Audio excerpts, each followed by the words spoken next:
Well, it's been a quiet week here in Lake Scabagon, my hometown.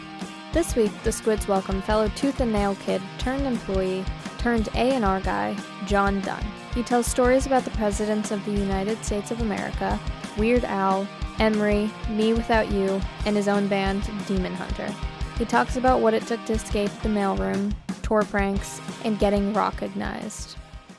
Recording in progress. Damn right. Welcome back.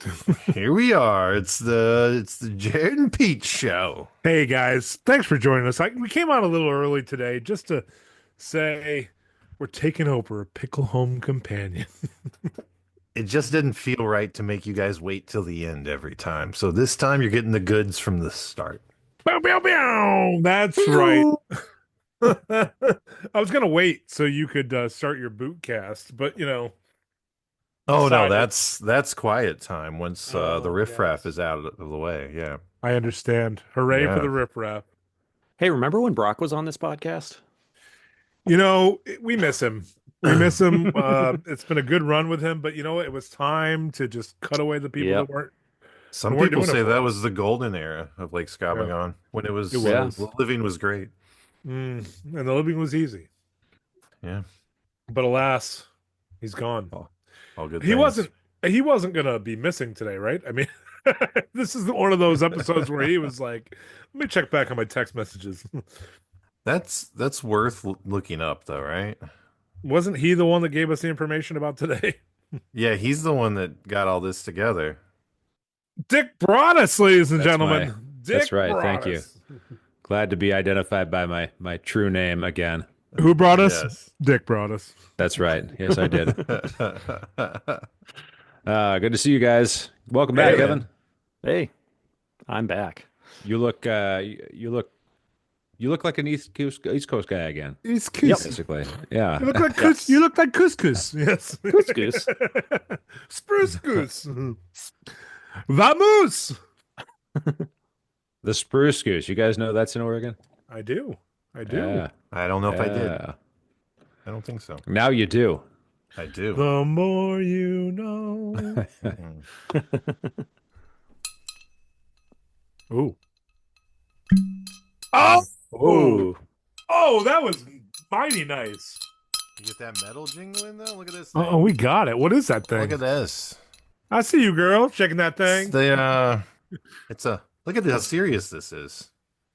You ever got a bourbon bottle with a metal on it? You're award winning. Nice. This is like, look at how thick. This is like real, guys. This is that not North Carolina. This is not plastic. Tennessee. What is that? No, this is 90 years of service from the ABC Commission in North Carolina. That's what I thought. That was the North Carolina State. And this silhouette. is the 90th anniversary single barrel from Angel's Envy.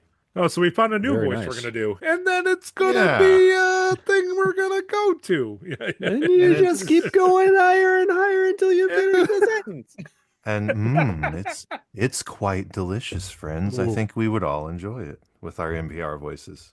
Thank you very much for joining us, Brock. What sort of notes do you get on the nose? I appreciate that. Yeah, I would really love to try that someday. What is the notes you get? The North Carolina blend I smell. Grape myrtle. Sweet potatoes. Smells like Raleigh. Oaks, City of Oaks, Raleigh. City of Oaks. Yeah. Ocean spray from the coast. It's all I feel like right I bought it on Billy Graham Boulevard. Asheville, yes. And then the Billy Graham Library is in Charlotte. You can go see it. Yes, I've been there. It's really delicious, guys. That's why it's half gone. I'm glad you enjoy it. Thank you. It's pleasant. It's pleasant on the tongue. Last night. I finished off my hailstorm bottle during a certain recording last night. Oh. Yeah. So I'd have to go find something else. Well, hey, I guess it's time for a guest. Here he comes. It is. Jon Dunn, how are you? What's up, fellas? Hey. What's going on? Welcome. I see a bass in the background. I see some Wheaties in the background. I see a Demon Hunter poster. There's all kinds of good stuff back here. Yeah, it's all the things that make me happy. So during a bad call, I just look at my own screen and see all the things that make me happy behind me. So we'll know what to look for then. Yeah, if you see my eye line, Yeah, just kind of, yep, sure like that bass of mine. I appreciate the heads up on that. you'll know I'm going to my happy place. Sure glad I ate my Wheaties today.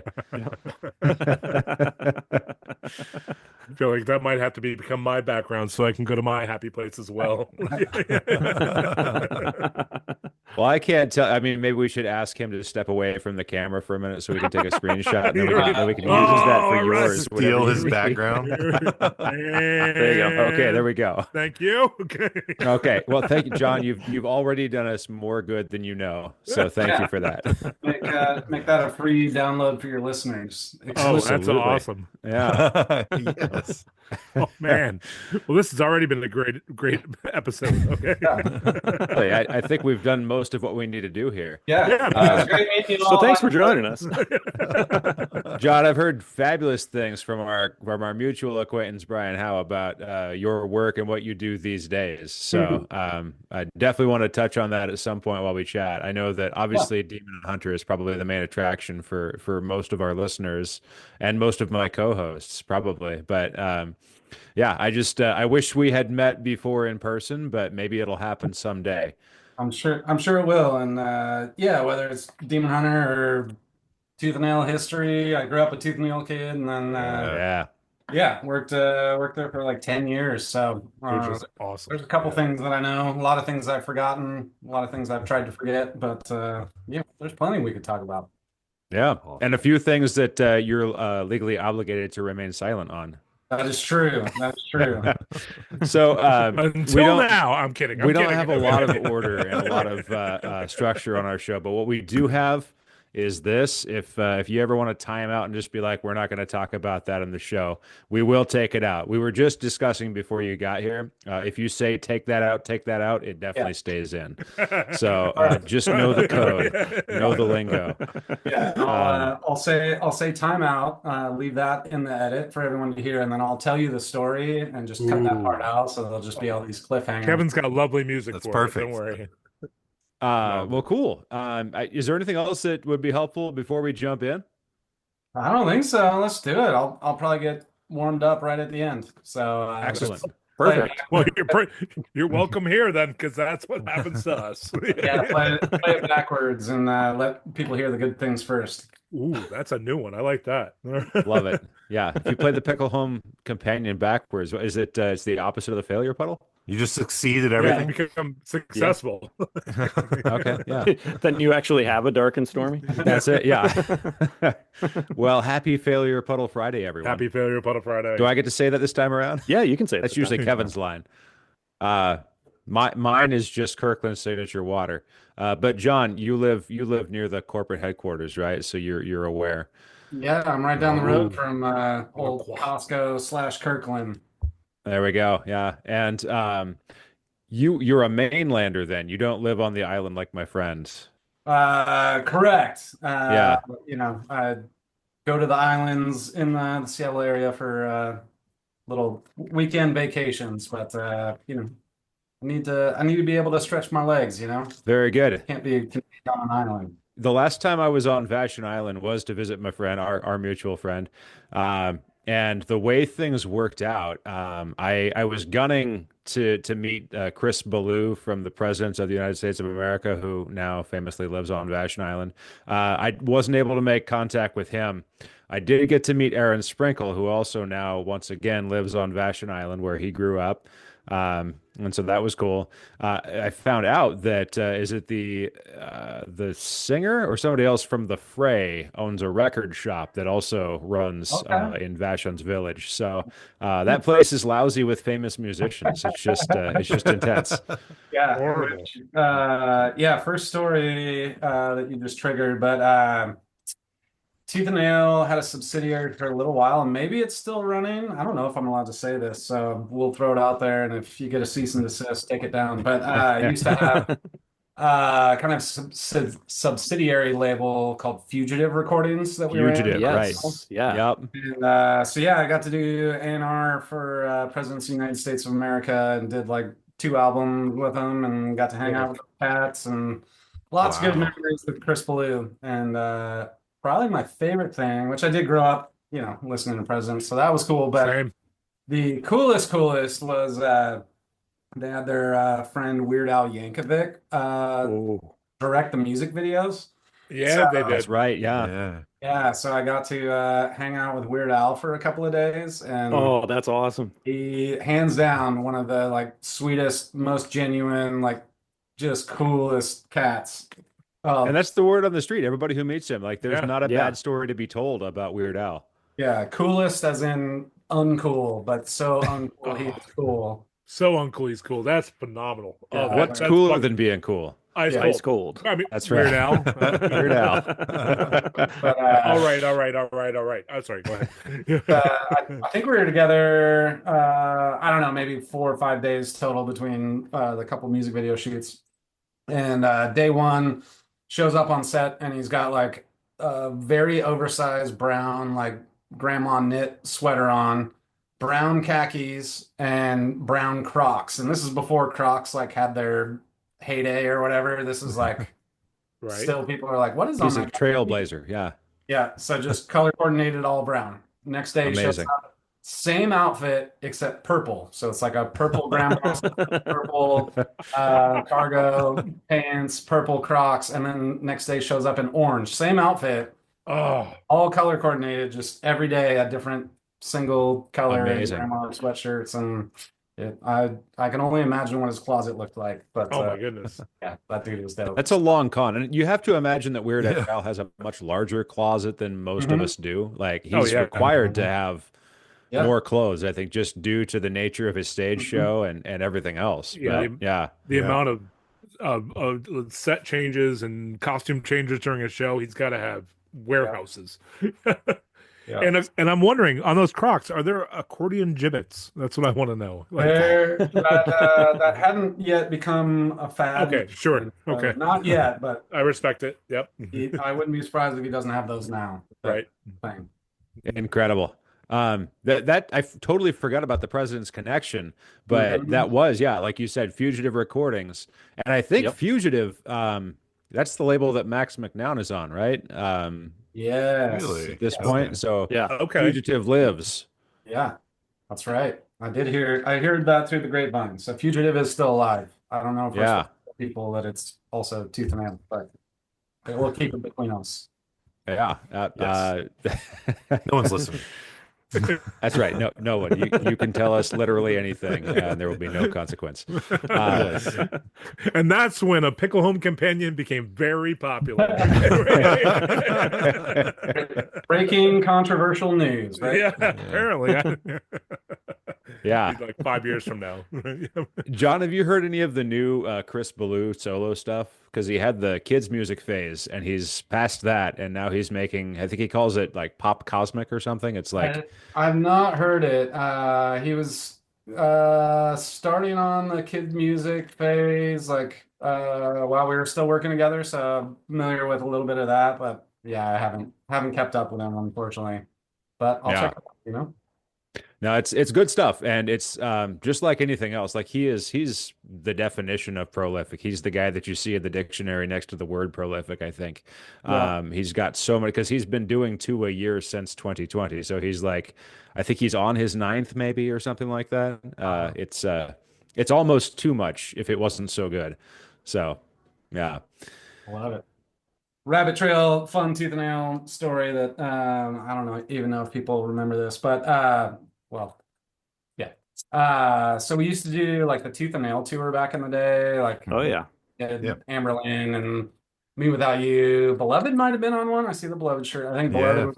But anyways, we used to do these tooth and nail tours, and we used to get sponsors that would, help fund the tour and get tour buses and pay for all the extra advertising and all that kind of stuff. And so there was a year that the Truth campaign, if you remember that, when all the big tobacco Oh yeah.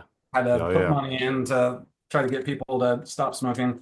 So the Truth campaign reached out and they were like, "Hey, we'd love to sponsor a tooth and nail tour. You're all good Christian kids. I'm sure nobody smokes." And we were like, "Yeah, of course nobody smokes. We're vessels of the Holy Spirit."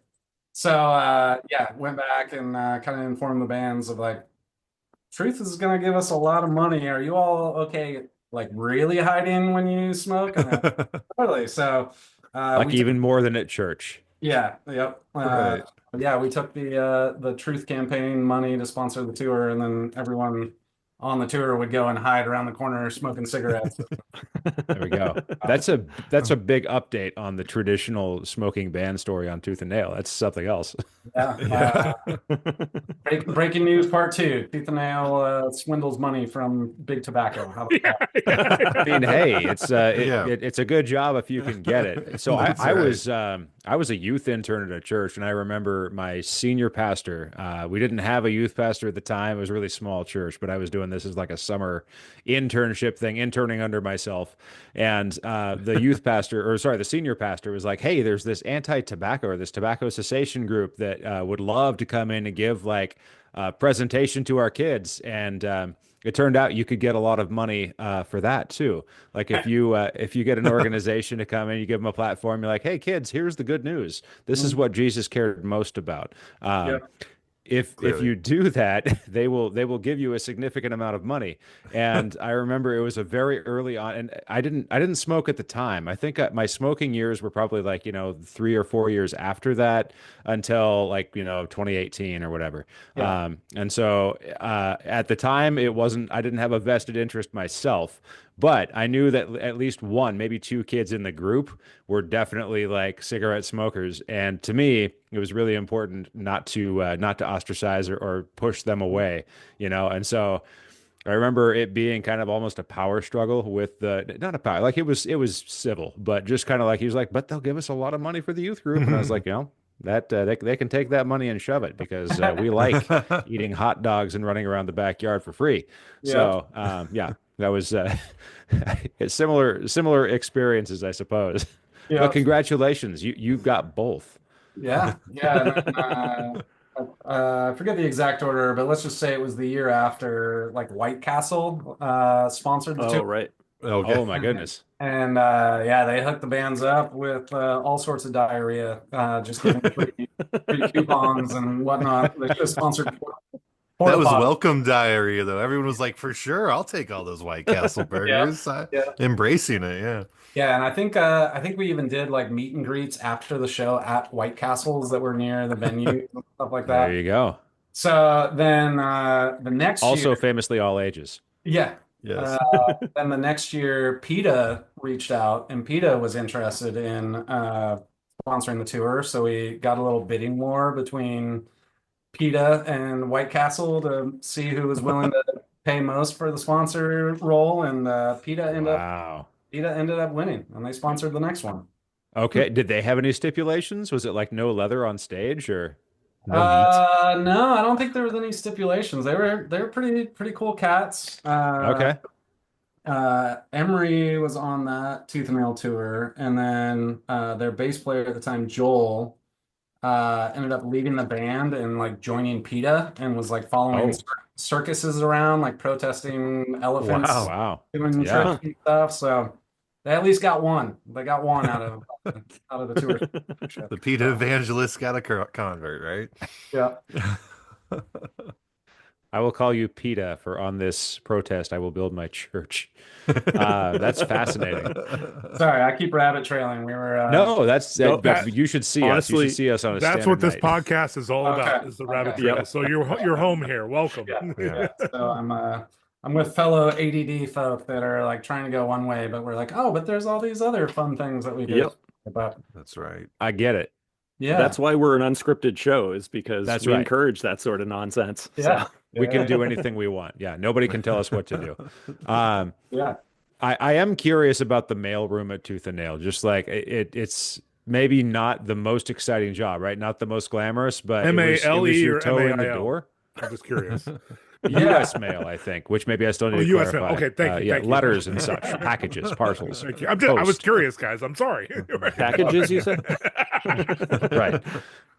Anyway, U.S. mail. Got it. Sorry. Yeah. So yeah, that was my first role at Tooth and Nail, I thought I was coming in to be a webmaster, which used to be a job title before like UI, UX, and all development, all these disciplines got split off. It was just like webmaster. I master all the things of the webs. I thought I was coming in to be a webmaster. It turns out I was in charge of like updating websites and stuff, but they were like, "Hey, here's your new office running the mailroom, and good luck with the websites after your 40 hours a week stuffing envelopes." I started in the mail order, and yeah, it was a wild, disorganized mess of chaos. So apologies to anyone that ordered prior to 2001. As I came in, was like organizing, cleaning up. I'd never been in a mailroom before, but I figured like there should be an organization to this. And I would find all the, just stacks of orders that people had placed that just got left around, never fulfilled, just like left on a shelf somewhere when somebody walked away. So I'd find them, and I'm like, I suppose these people have been waiting a year for their package. So started filling those, and surprisingly, mail order wasn't my end all dream, but I wanted to do a very good job to work my way out of mail order, and wanted to be A&R and work with bands and stuff like that. And, previously was, nobody sees this, but I'll use air quotes, managing bands. I was young enough. I didn't know what that actually meant, but I knew people that I could call to get people on shows and connections and stuff like that. And so there was a handful of bands that I was, managing, again, air quotes, or working with that, early on, I was like pitching in these bands to anyone that would listen to me. One of those bands being Emery. And I was like, oh, there's this band Emery, and you should sign this band. They're gonna be awesome. They're gonna be huge. And people are like, yeah, whatever. Just fill the envelopes, kid. Sweep the floor and fill envelopes. So I couldn't get the time of day for anyone to listen to me. Throwing out bands like Acceptance was one of them. At that point in time, folk weren't necessarily too familiar with. I was like, there's this band Acceptance, and they're gonna be awesome. You should sign them. And I was like, yeah, whatever, mail order kid. Gatsby's American Dream was another one that I was pitching. Handful of others. Time to Fly. They were on Rocket Star, I think was the name. Derek that used to work at Tooth and Nail's label. But Derek swooped up a bunch of those bands while Tooth and Nail wouldn't pay attention to me. But again, I was trying to pitch Emery, and nobody was listening. So Emery went and, saved their money. I think $6,000, went and recorded The Week's End with Ed Rose, who, was kind of emo king of Kansas, did Get Up Kids records and Appleseed Cast and all that kind of stuff. So they recorded the record, and in like 1 week's time, I think it was a week recording and mix, just done in one shot. And so Crazy. Ed Rose mailed me a copy of the CD while the band was driving home. So I got it, and I'd, would come to the office as early as I could get there, like 7 a.m. to try to get my mailroom work done so then I could do websites. Then I could try to work on bands and, pitch music and stuff. So I was listening to, the mixes from Ed, I don't know, 7 a.m. and stereos just cranked, had this big old stereo that would echo through the whole warehouse so I could listen to things while I was stuffing envelopes. So I'm listening to Emery, The Week's End album, blaring loud. And Brandon comes walking in the morning and was like, "What's up, kid?" He's walking by, and then he kind of stops at the top ramp and turns around. And he's like, "What are you listening to?" And I go, "Oh, this is that band Emery I've been pitching to you and telling you to sign." He's like, "Really?" I was like, "Yeah, man, just recorded with Ed Rose." And he's like, "Huh." And turns around, takes a couple more steps, and then stops again. And he turns around and he's like, "Hey, go ahead and sign them." And then just walks out of the room. Go ahead and sign them. I'm just a kid in mail order. I still don't know what all that means. I'm like, "Oh, okay, yeah, I'll go ahead. I'll tell him. How did you feel in that moment? Like, what would that feel like? Well, I felt like I'm out of the mailroom. I'm gonna get out of the Right. mailroom. Finally, this is my ticket out of here. Right. People that I can do some stuff. So yeah, I was like basically sitting by the window watching the parking lot the rest of the morning, waiting for Chad Johnson. That you probably all have talked about Chad before, but at that point in time, One of our Chad, favorite guys. yeah. Have you had him on as an interview? We haven't had him on, right? I don't think Not- yeah, because there's no. been a few that I've Not been yet. absent for. I feel like that'd be something you guys do while I'm away. Like, oh, we're gonna talk to the most famous guy in our city. Yeah. So Uh, I'm waiting for Chad to drive up. So as soon as Chad drives up, I run out and I'm like, Chad, Brandon said I could sign Emery. What does that mean? What do I do? Like, help me. And Chad's like, oh, cool, man. Yeah, okay. Like, we'll figure it out. So anyway, I signed my first band, and Emery was the first one that I got to sign on my own. And then, yeah. so with it- what does That's a that heck of a mean for first. a guy that that Yeah. has been working in the mailroom? What did you have to do to sign this band? Yeah, so I'll go ahead and tell this. It won't age well, and We but, can. Yeah. but I'll tell it. I'm not even gonna call time out on this one. I'll let this one fly.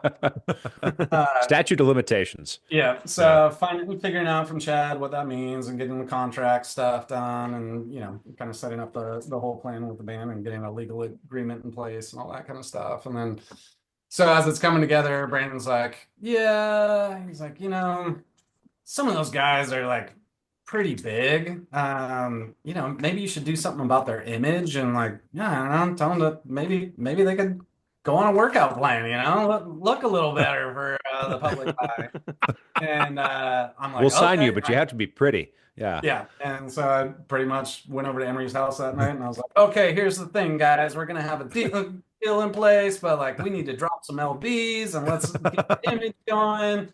And keep in mind this is like before Screamo really became a thing. Emo was there, but Screamo was a thing. And so I took Matt Carter, the guitar player, took him shopping and bought him girl jeans. Like you couldn't get guys Right. back then. You had to Right. girl, just typical like super way too tight black girl jeans, and Chuck Taylors and a youth large shirt, even though he should be comfortably wearing mediums. And came walking into the house with him, and all the other dudes were just roasting him and grilling him. Like Matt was just getting run over the coals. And but short time later, here's all the dudes in Emery. They all went on Atkins. That was like the big thing at the time. Yeah. They went on Atkins, and I forget the exact number, but like as a band, which keep in mind they have a lot of band members, like 14 or whatever. But I think collectively they lost like 150 pounds as a band, and they're all wearing girl jeans and looking cool. And it's like, all right, Brandon, can we sign him now? And yeah, they got the deal done. And Week's End came out, and yeah, record did pretty good. That's that's almost an album title itself, like collectively 150 pounds or something. Like that would just be the thing that you use to signify this momentous event. And this is because they've told the story about like they all got in a van and drove to Seattle. They're like, we're gonna go and make it, right? Yeah. And so they roll in and they're wearing like are they wearing like 90s alternative like skater pants, just like Yep. It was probably it was like the Kmart version of Jean Co's. It wasn't like actual. Right. Yeah. The South Carolina version. Too many pockets, all this, and you're like, well, here's the thing, we're gonna shine you up. Yep. We're gonna skinny you up and put some girl jeans on you. Amazing. Girl jeans. So amazing. So yeah. Although those guys look pretty good today, I will say they've kept up on their own, I think, physical regimen. So like they're doing all right. I think your influence has lasted. Hopefully they're not wearing girl jeans anymore, but maybe they are. Right. Well, they call them guy jeans now, I think. Yeah, the girls now wear the Jean Co's and the guys wear the skinny jeans. That's it. Yep. That's true. Traded spots. But so yeah, that was the first one. And I was like, cool, can I get out of the mail room now? And I was like, nope, you just have another job. You signed a on top band, of that. and now you've got that along with everything else you do. Yeah, so welcome to your third or fourth job. So yeah, within I think next, I think the next band I signed was Hawk Nelson. Okay. Next one, Did trying to you be. ever send a letter to the president from the Tooth and Nail mailroom? I didn't. Okay, We did the photo shoot down the road from the Tooth and Nail mailroom, so you know. perfect. Yeah, and then what I'm trying to think. I probably can't remember them in order, but August Burns Red was a little bit after that, and yeah, Falling Up was another one. Oh With like yeah, Mhm. yeah, yeah. From stuff. Albany, Oregon. Yeah, yeah. So I was trying to diversify my portfolio and not just all do metal or all rock or put a little Christian pop and rock stuff in there. So Yeah. but yeah, so I tried for years to get out of the mailroom, and I'm still a kid. I don't understand how all the business things work, but I'd sold mm, rounding up probably 500,000 records, and I was still in the mix. And So Still doing it. yeah, can I interrupt you for a second? yeah, You yeah, yeah. because you're saying to kids, so like what age exactly when you signed Emery? Like how old were you? Was this like I was probably 23, 22, 23. Yeah. yeah, I would Man. qualify that as a kid from where we all sit right now. That's Yeah, amazing. That's awesome. yeah, totally. Were you And so older than them or the same age as them? same age. Yeah, we Yeah. were peers and hung out, played shows and Yeah. stuff together. Yeah, that'd be fun.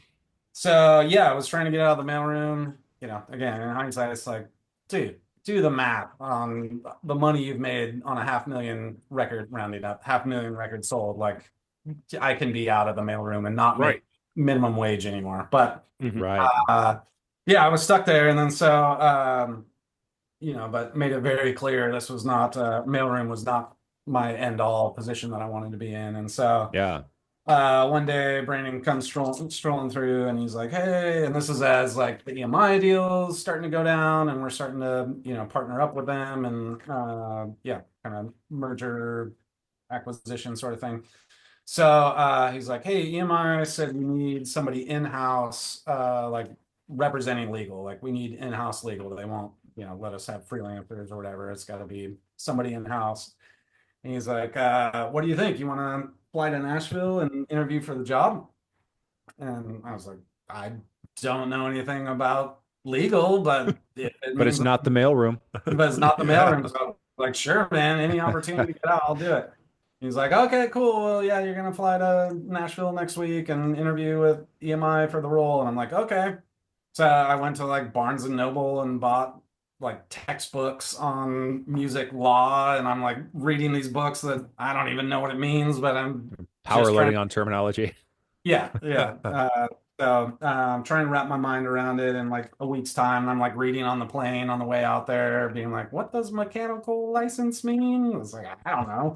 Um, so yeah, and I'm thinking it's just like whatever, walk in, talk to some HR lady that's not really gonna know a whole lot. Like, meh, how bad could it be? Well, turns out I was interviewing with like 4 or 5 of the top like EMI legal representatives. So it wasn't just like Really? EMI Nashville, but like EMI New York and LA folk were in this interview, and I just walked in as dumb kid, and I'm like, "Hey, I want to be the lawyer."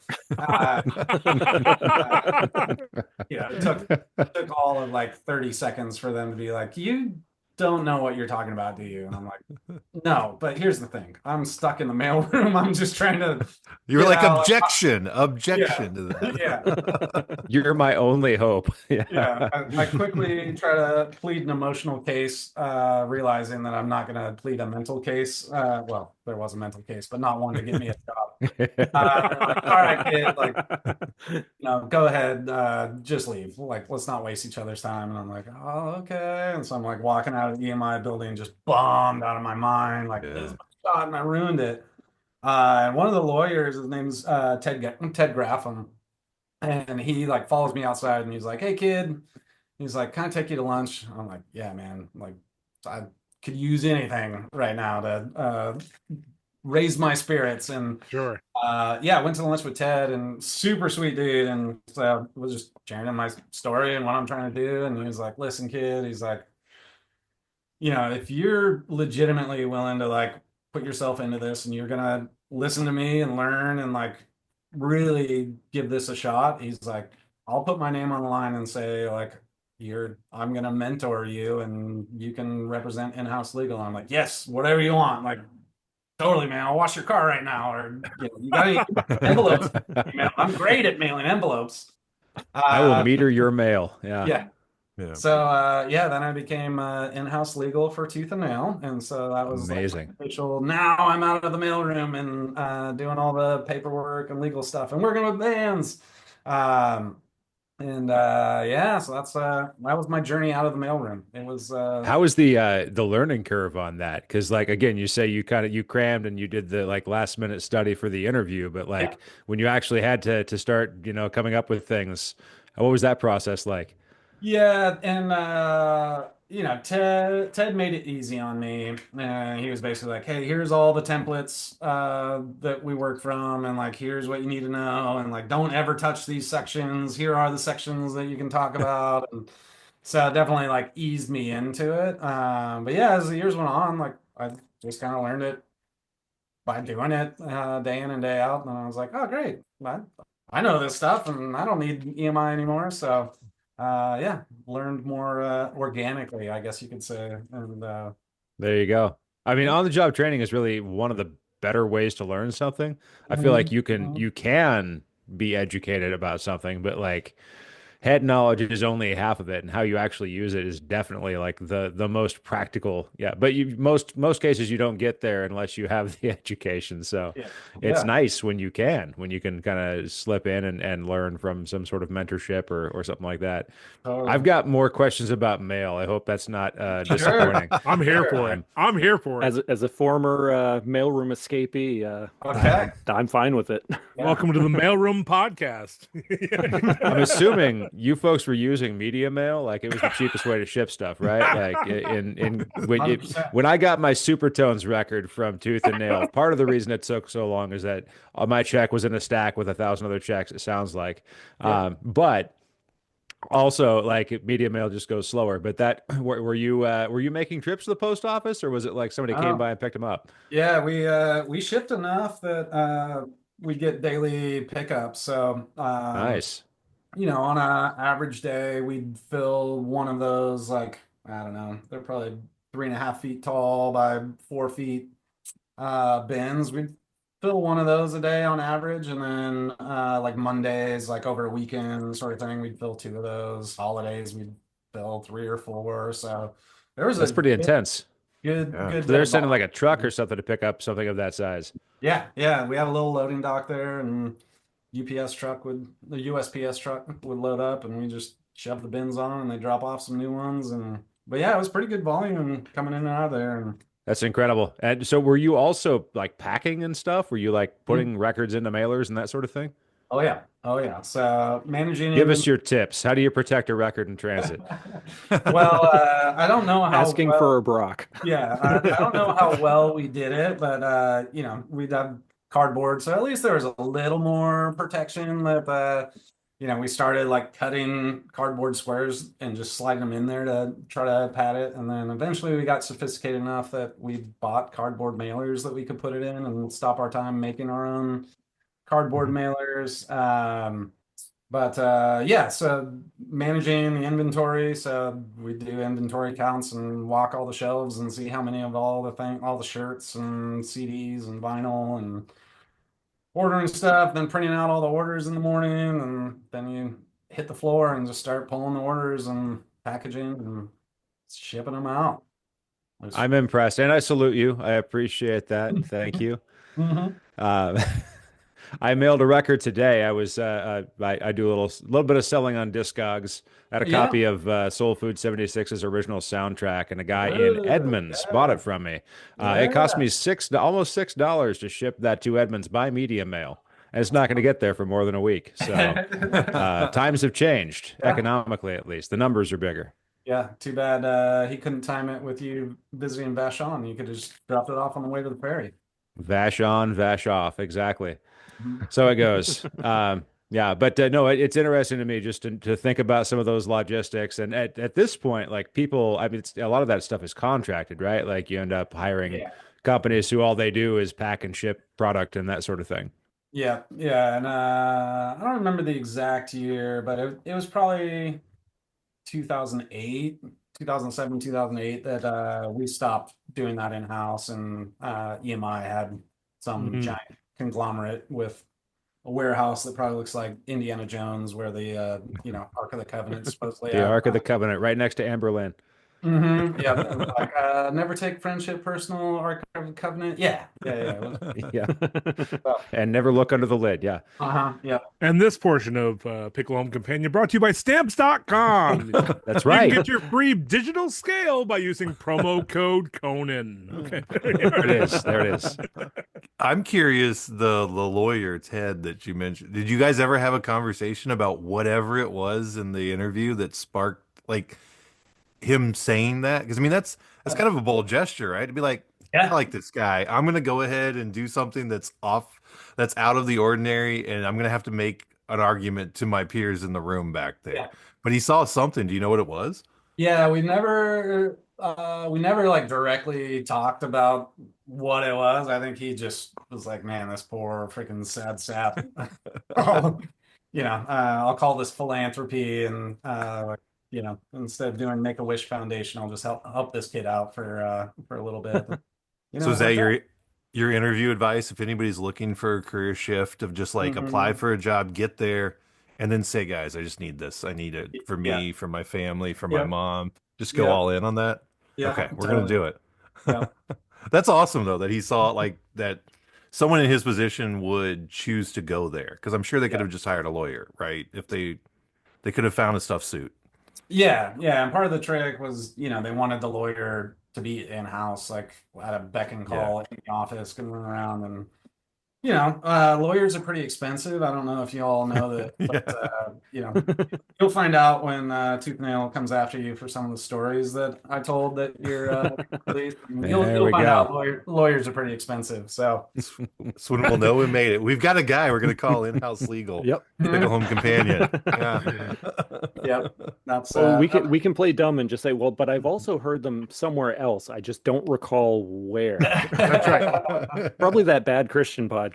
yeah. Yeah. The Black Sheep podcast, one of them. Many of them. Yeah. Labeled. It was unlabeled first. So yeah, then I think Chad left about 2008-ish.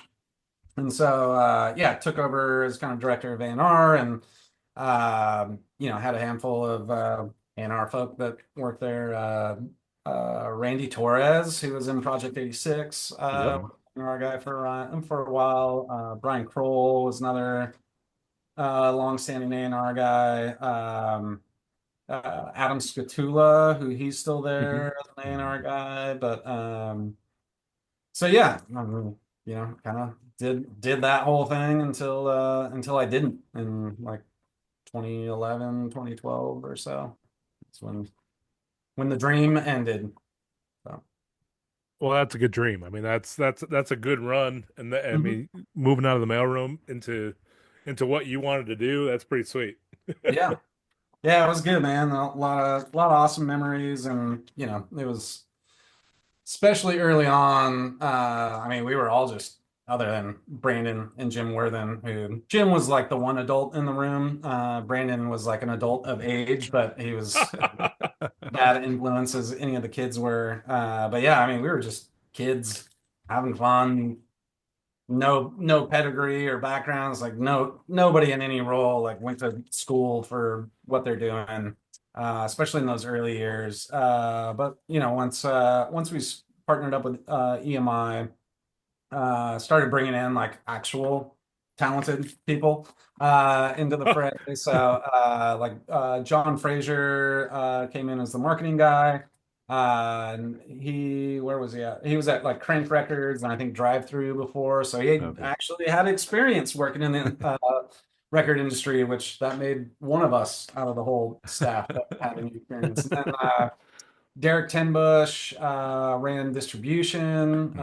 He'd been at EMI, I think Capital for years, and rad dude. But yeah, he was the one that like got us into Best Buy, which at that point in time, that was like the Oh, holy yeah. grail of That's a grail Yep. for sure. and Hot Topic and like all those. Once you could actually walk into a recognizable store and purchase a CD that Tooth and Nail put out, that was all Derek Penbush. So yeah, there was some pedigree that started coming in, but yeah, we were a bunch of kids. But thinking of like in hindsight, I think Brandon has quite a few superpowers, but I think Brandon's like biggest superpower is just this like innate sense.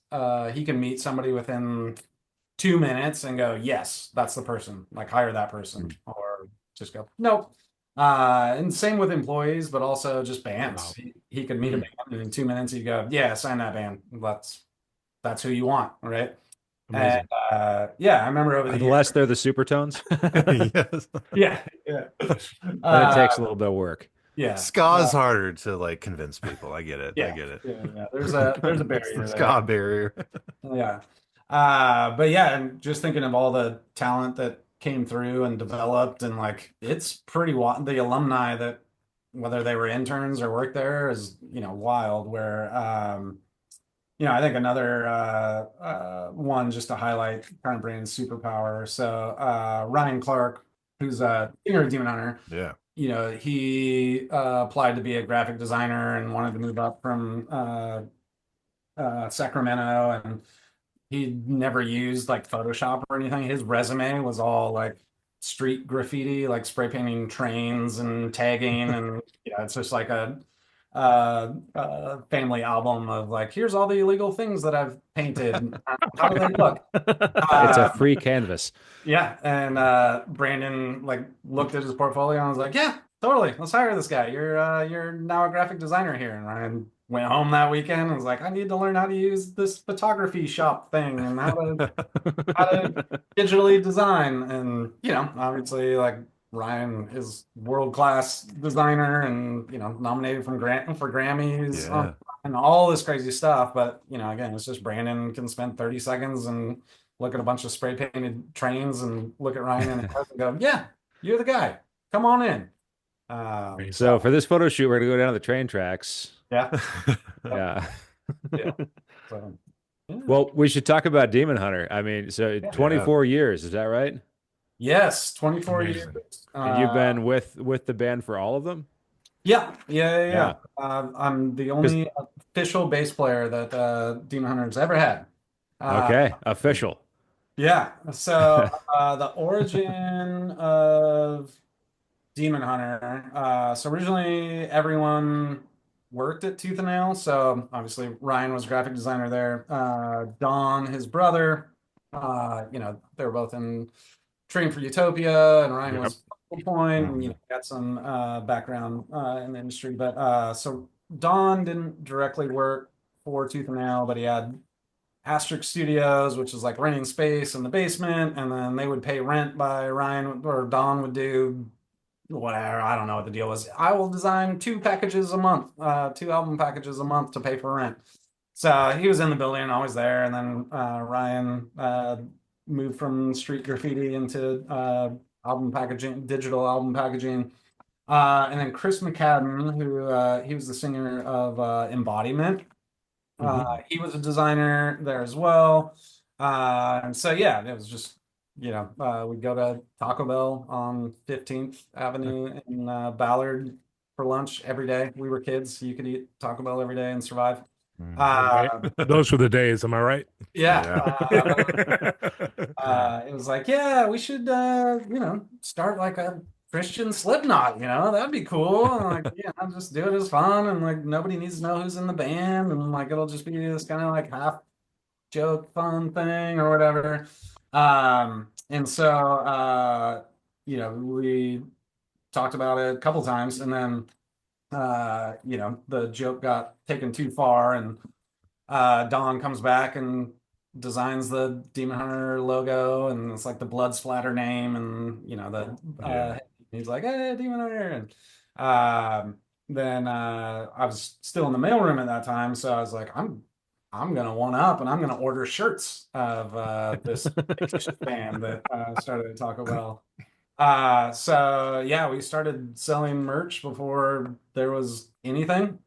Before there was a band, before there were Yeah, songs. yeah, before there were songs or That's anything. fantastic. That's the way to do it. Yeah. But it looks badass. It's the And coolest. That's yeah, right. threw up shirts, and it was just whatever. People are like, "Who's this band?" And they're not on the artist page, but there's like a shirt for them, and people were. I'm trying to think what the platform would have been back then, but like AOL chat, I guess people are like, Oh, "Who's sure. this band? What's Yeah. going on?" Right?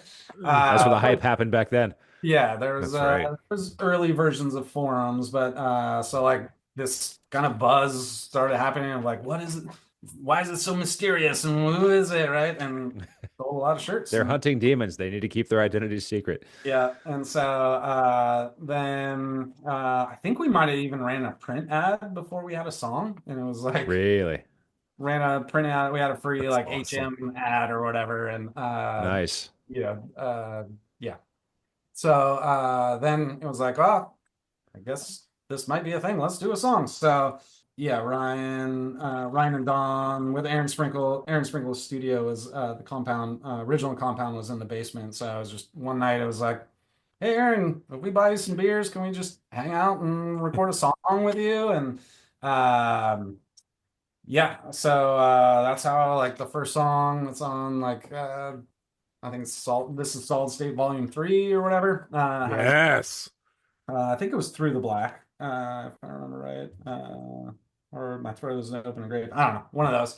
And it was just recorded live one evening on there, and then that just kind of fueled it even more. And we sold a grip ton of that sampler, like largely driven by people being like, "I want to hear this Demon Hunter song." This is where you get the band from the T-shirt. Yeah. Yeah. And then people liked it, and then I was like, "Oh, I guess let's do a full album." Yeah, it was about a week. All said and done, it was like a week to track and mix and put the whole thing together just in the basement with Aaron Sprinkle. So then that record came out and did really well. And then it was like, I guess it's time to do a tour. And then they're like, "Oh, John, you want to come and be the bass player in the band and tour with us?" And I was like, "Yeah, of course. Why wouldn't I?" Uh, Wow. Does it get me out of the mailroom? Yes. That one did not get me out of the mail. Well, it did get me out of the mailroom to tour, but Yeah. yeah, I mean, we did everything wrong, everything backwards. Like, this is not how you launch and promote a band, but it was just everything happened to land, and the people took it as like, this is a mysterious thing that you have to dig and try to find it and put it together. So this must be big. So it worked. And then yeah, we headlined our very first tour, which again is that's not how bands It's kind of work. backwards, right? It's not Yeah. bad, but it is backwards. Yeah, and we're like, screw it, we're gonna headline. And so yeah, I think it was Extol, and I forget the other band, but Extol was on that. And Nice. fly in from Sweden for this tour, and then Amazing. I guess it was not made clear to them on day one that it was not their headlining tour. And, I was about to ask you, like, how'd you get them to commit to a tour to a band they'd never heard before? That's amazing. Did they throw their wristbands in the trash? So Not yeah, I doing it. think their booking agent, maybe there was a lost in translation between our booking agent and their booking agent, but they showed up thinking this was their tour, they were headlining, and we're like, "Oh, no, this is our tour, we're headlining." And they're like, "Have you ever toured before?" I don't know. What are you talking In about? America, the headliner goes first. It's different Yeah. than Europe. That's what it is. Yeah. But yeah, the That's tour good, was Jared. tour was huge, like sold out shows, which is crazy to think about. And yeah, there wasn't like a small show that whole run. That's It was so pretty cool. wild. So yeah, the ball started rolling then, and yeah, it's been 24 years now, and I don't even know how many records. I think we're 11. I think 11 records if I remember right, and still, we still tour about once a year. We do it dad rock style, so we just go out for like 3 weeks at a time. We all got kids and day jobs Yeah. and things demanding of life. So yeah, it's usually fall every year, and it's like, cool, let's do the left half of the United States. Cool, next year do the right half of the United States, and then let's do some international, and then start the whole cycle all over again. And Full yeah, coverage eventually. Yeah. yeah. So it'll take us 3 years to cover it all, but if you're patient enough, it'll happen. And we're patient. That's great. Yeah.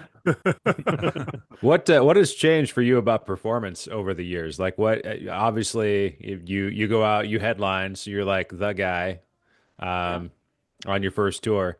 You said dad rock is kind of your mode now. Yeah.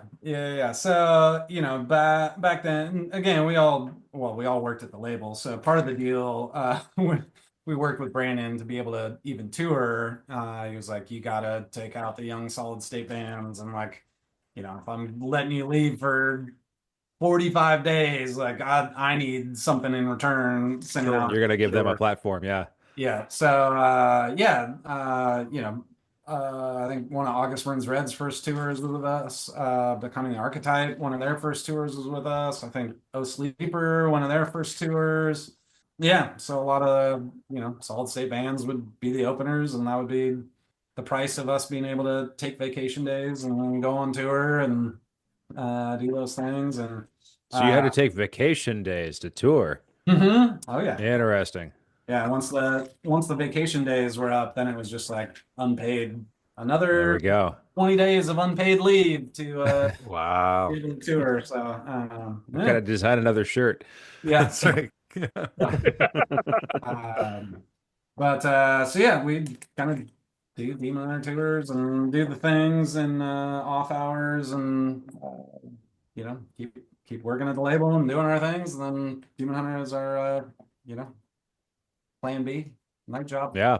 Hobby sort of thing. So yeah, jokingly calling it dad rock now, where we don't tour that much. I mean, we turned down some pretty incredible tours that the kid versions of us would be like, "What are you talking about? You're not going to do the stadium tour." Wow. Right.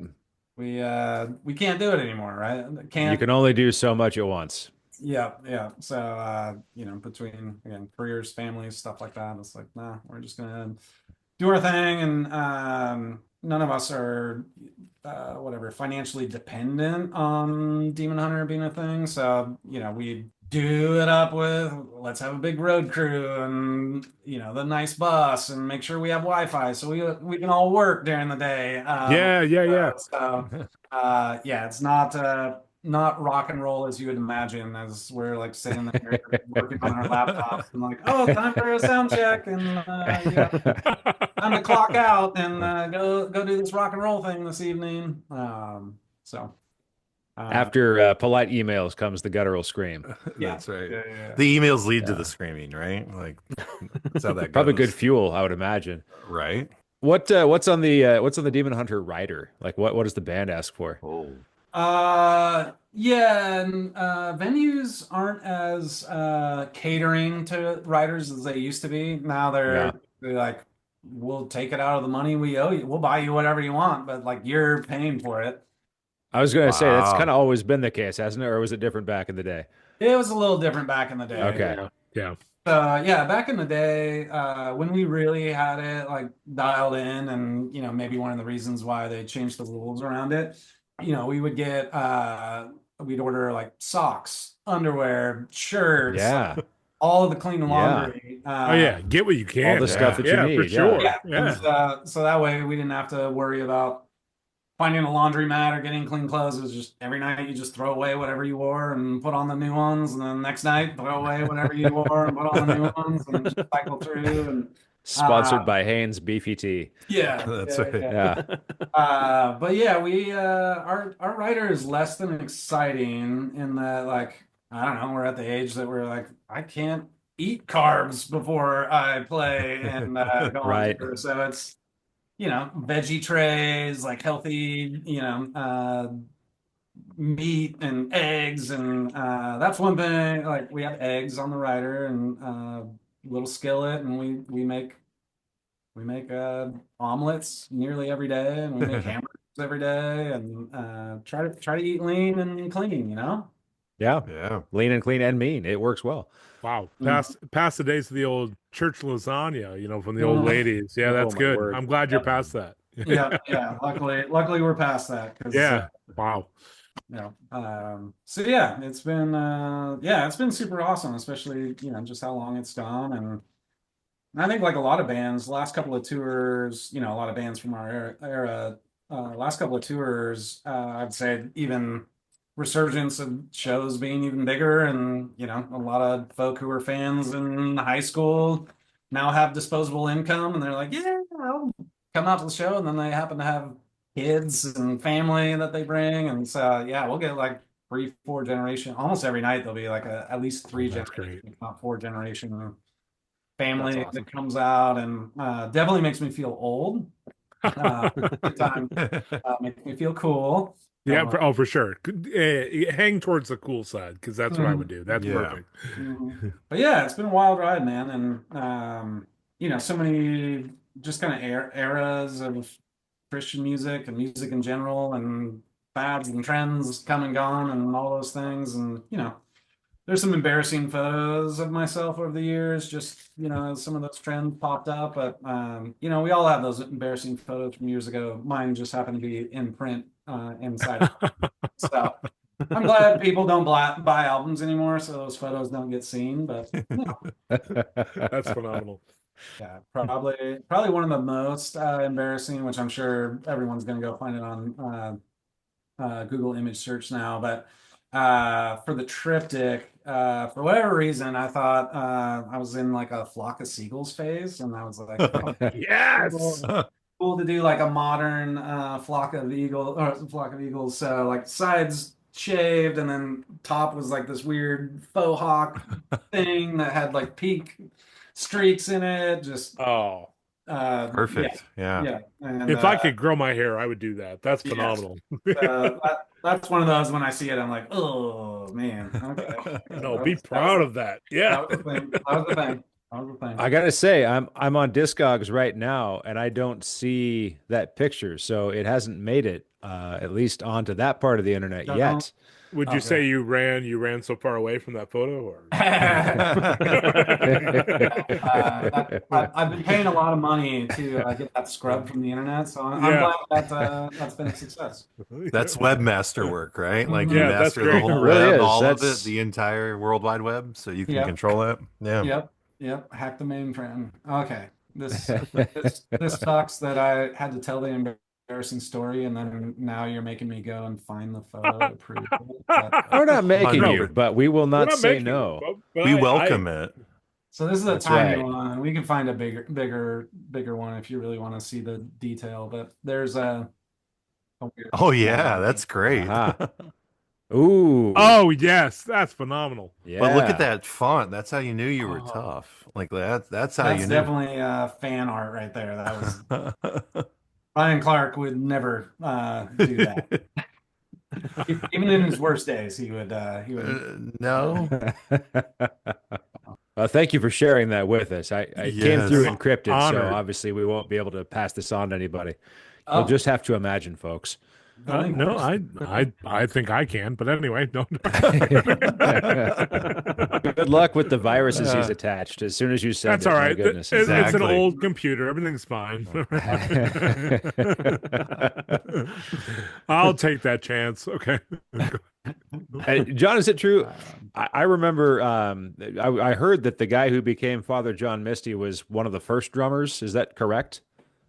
Yes, there Really? is truth to that. His real name is not Father John Misty. I don't know if that's breaking Right. news. Josh Well, Tillman. yeah. So Josh Tillman was an intern for a while, and was writing band bios and kind of helping out here and there, and drummer. And so on that first record, Aaron brought in his brother Jesse Sprinkle to play most of the stuff. And if I remember right, I think Aaron had, or Jesse had to leave or travel for something before he finished the record. So we had like the two ballads Oh yeah, you found an even worse one. Discogs came through after all. So like the two ballads were left and needed drums on it, and Josh happened to be in the office and was like, "Hey, yeah, I play drums. I can do some ballads." And we're like, "Okay, come on down." So yeah, Josh played drums on two songs on the first record, and then he's in the photo shoot for like the back of the album. He's got like a mask on. I might even have it here. Even then, very mysterious. So yeah, I guess we could say Father John Misty was Yeah. in on it. There you go. Yeah. Ethan Luck too, right? Didn't he Yeah, play drums? Ooh, Yeah. that's yeah. cool. Yeah, Ethan's still an awesome bud, and he was great to tour with. Yeah, I had a lot of fun with Ethan. He ended up quitting Demon Hunter to join some band nobody's ever heard of called Reliant K.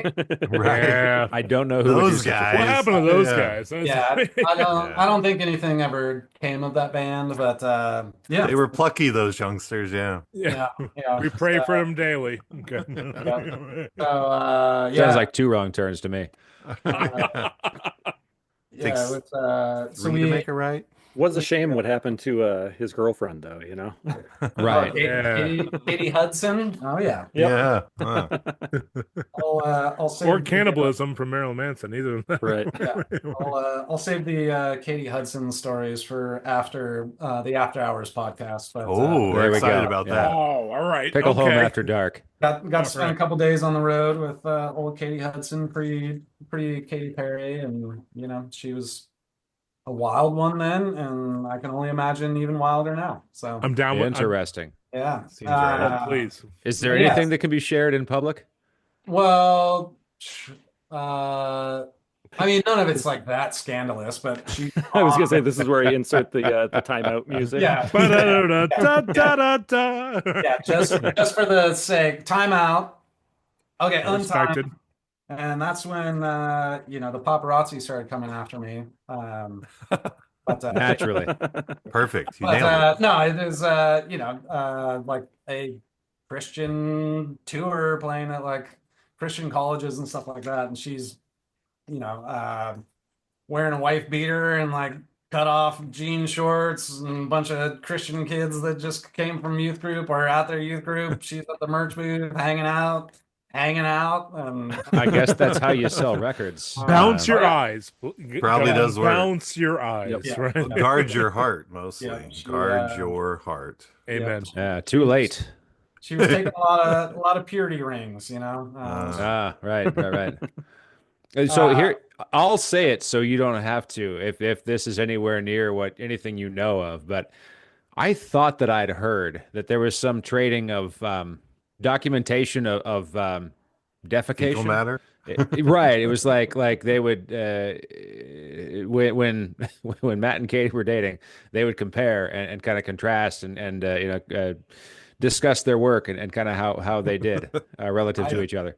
I don't know anything about that. But Okay, that's good. I'm glad I could give you the platform to clearly deny any There's involvement. rumors on the web. yeah. Right. I cannot claim this is true, but I will say lore. So Matt Thiessen, if you could fact check that for us. Yeah. We're sure he's a listener. He listens. Yeah. There's lore that comes from I would say strong accounts that the Katy Perry song "You're So Gay," like boys, pretty strongly that is about Matt Thiessen. So Yeah. go back Amazing. and listen to it, and she's talking about him wearing ascots and stuff like that, and you're like, oh Matt did that. Interesting. So, Not that there's anything wrong with that, but hey, I mean, it's people want to call each other out. mhm, It's a mhm. thing you can do. Yeah. Amazing. Yeah. So Ethan Luck and he was in the band. So he left for Reliant K, and it was right towards the end of the tour. He was leaving to go join Reliant K on Warp Tour, and so there was still another like week on the tour or whatever. But the date he had to leave happened to be the date we were filming like a live DVD performance in Nashville. And so our guitar tech, who was this little young kid named Patrick, I was like, "Hey, Patrick, you think you can play these Demon Hunter songs? And no pressure or anything, but the first time you're ever gonna play with us is for a live DVD audio visual recording." And yeah, that was Patrick's like first time on stage with us, and he slayed it, and he did awesome, and he's been a guitar player ever since. And Patrick's amazing talent. Like musically, he's more talented than anyone else that's ever come or gone from the band. He's he's an epic dude, and he's not a kid anymore. But you know, he took his shot and he did it. So It's pretty incredible. I feel like being a guitar tech is probably because I remember Ethan told a couple of these stories on an interview. I forget which show he was on, but just talking about tech, that was because he was with what Kings of Leon, right? Kings of Leon, Yeah. That was his gig too. It was just they were like, "Hey, you know the parts, you know these parts you've been hearing. You yeah. want to step in?" And like that is kind of the way. Like, there's no one better Mhm. qualified to be your substitute guitarist than your guitar tech because they're listening specifically to the guitar to Yep. figure out like, is everything okay? What do I need to do? Do I need to tune? Do I need to like set this up somehow? Is there Yep. anything else that they need to be successful on stage? And so you're hearing it, like every night, I would imagine, Yeah. for, nights Oh and yeah. weeks on Oh end. yeah. And so you're well positioned to be the person that steps in. Yep. And then from the band side, you're like, well, I've toured with this guy for years now, and like I like him, Yeah. I can hang out with He's him. no slouch. Yeah, and I know there's not going to be drama letting this guy in the band. Like we already get along, so like why not? So Right. Unless like that's the thing. Like the yeah, thing that changes is now that he's in the band, he's just insufferable. yeah. The worst. Which I'm sure there's stories of that in existence for sure. But Yeah. But yep, that's not him. That's not yeah, Patrick. definitely not Patrick. Definitely not Patrick. But That's yeah, great. yeah. Do you have any stories of let's say gear gone wrong or stage sets or things falling apart? Any things that like Oh yeah, makes a good story, but you wouldn't want it to happen again? yeah. Too many. How many you want? Cap how many? Cap how many Let's you want? start with 8 and keep on going if we feel like it. Yeah. Yeah, That's a I good could. number. Two-parter. Let's go. All Yeah. right. Okay. Well, who sent it? Jared sending Yeah. that Furnace Fest photo. So I'll tell that one because that was a Okay. big one for us. So that was towards the end of the tour, and obviously Furnace Fest is awesome. And you get to see all your friends and all the people that you haven't seen in 30 years. It was like high school reunion. So just like a high school reunion, everyone wants to slim up before you get there, and Sure. show everyone what they passed on back in the day. So we were headlining that stage. So even though Mhm. it's a punk rock festival, whoever on our team, manager, whoever was like, no, we're gonna backline. We're gonna put our stuff up there and do a line check, and it's gonna stay up all day. And I don't think anyone gets to do that really, other than like main stage maybe. So yeah, we got some special treatment. So we run a pretty technical rig. Like Jeremiah, our other guitar player, is an engineer and producer and stuff. So he's buying all this crazy gear and live mixing consoles, and there's like these giant like 4 foot tubes that like all of our in-ears and everything runs off of. So it's all up there, and get set, and then we go up, and you've all been there, that like there's not much of a line check. It's just like, okay, next band, you got 5 minutes, get up there, go. Let's Yep. go. Right. So we're like, okay, cool. Like we can do that. We've done all this stuff. This is no big deal. So we get up there and we're like, all right, let's go hit the vent. And nothing, like nothing in our ears, like nothing out of the speakers, right? Oh. And running in ears and stuff, we don't have monitors at all. Like we just have them in our ears, right? And it comes through the Yeah. house. So then there was like a panic of like, holy crap, what's going on? So our whole crew, everyone's on the stage, and they're running around trying to figure out what's unplugged, how to get things fixed. I can't figure it out. I don't know. It felt like an eternity standing up there. Everyone's standing there watching you. There's no curtain or anything, so everyone's just watching Nick set on the stage. And so yeah, enough time went by. And they're like, well, what do you want to do? We can't fix it. And I'm a punk rock kid at heart. I'm like, let's just punk rock it, like just tell them put something in the monitors, right? We could do this, like. And so Give us the main mix. Yeah. yeah, which it essentially was. So they just flip on the monitors, which we hadn't played with monitors in, I don't know, 10 years probably. So we just total punk rocked through the set, and I had a blast. I loved it. But that it is was fun. legitimately the maddest I've ever seen Ryan Clark. And Ryan and I have been close friends for 25 years now, and he was so mad.